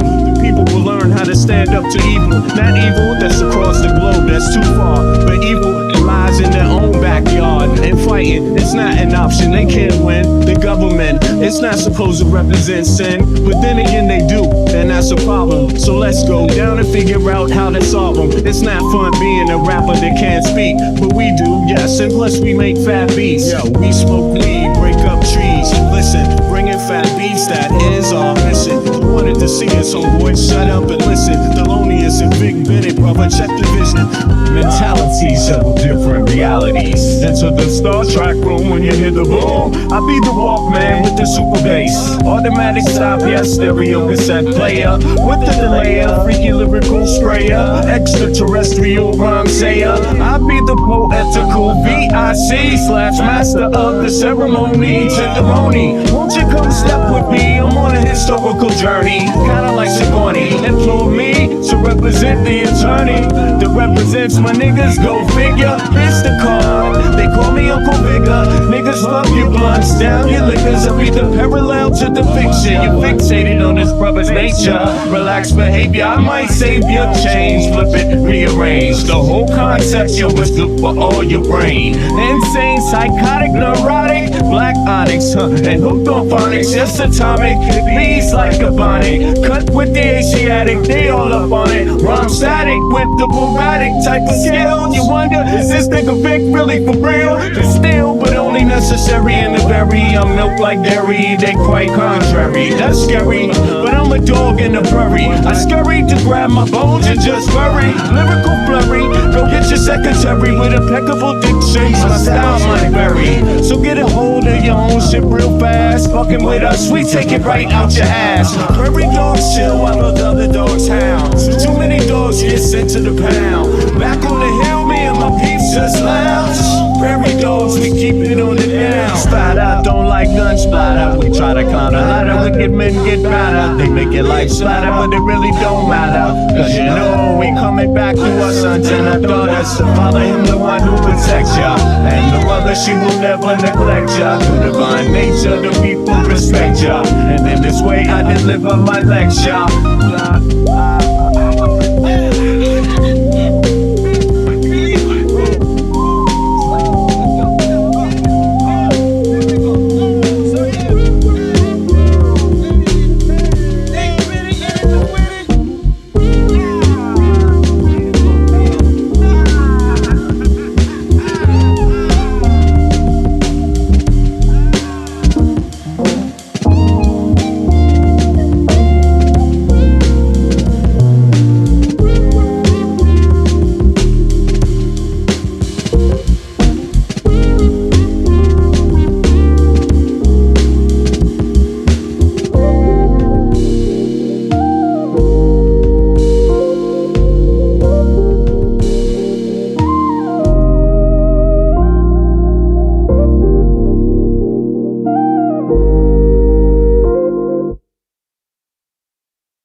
Thank you.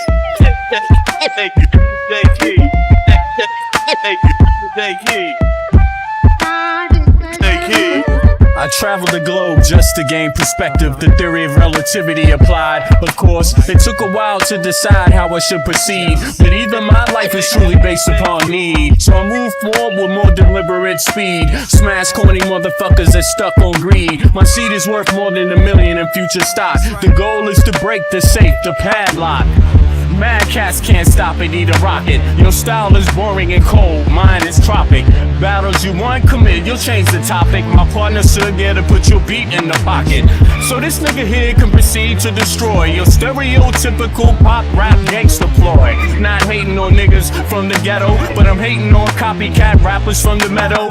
They procreate bullshit without paying a price. That's like talking about CeeLo with no dice. I drink milk, but that's about it. I won't compare dairy MCs to dope shit. I want you full undivided in this here place. We came to entertain and to educate your bum ass niggas and your non-believers. You know we change your membrane every time you see us. The odds can't stand when you think away ease. The way we get love from the finest ladies. Oh my son, oh here comes another one. I'm about to take it to the place that lies under the sun.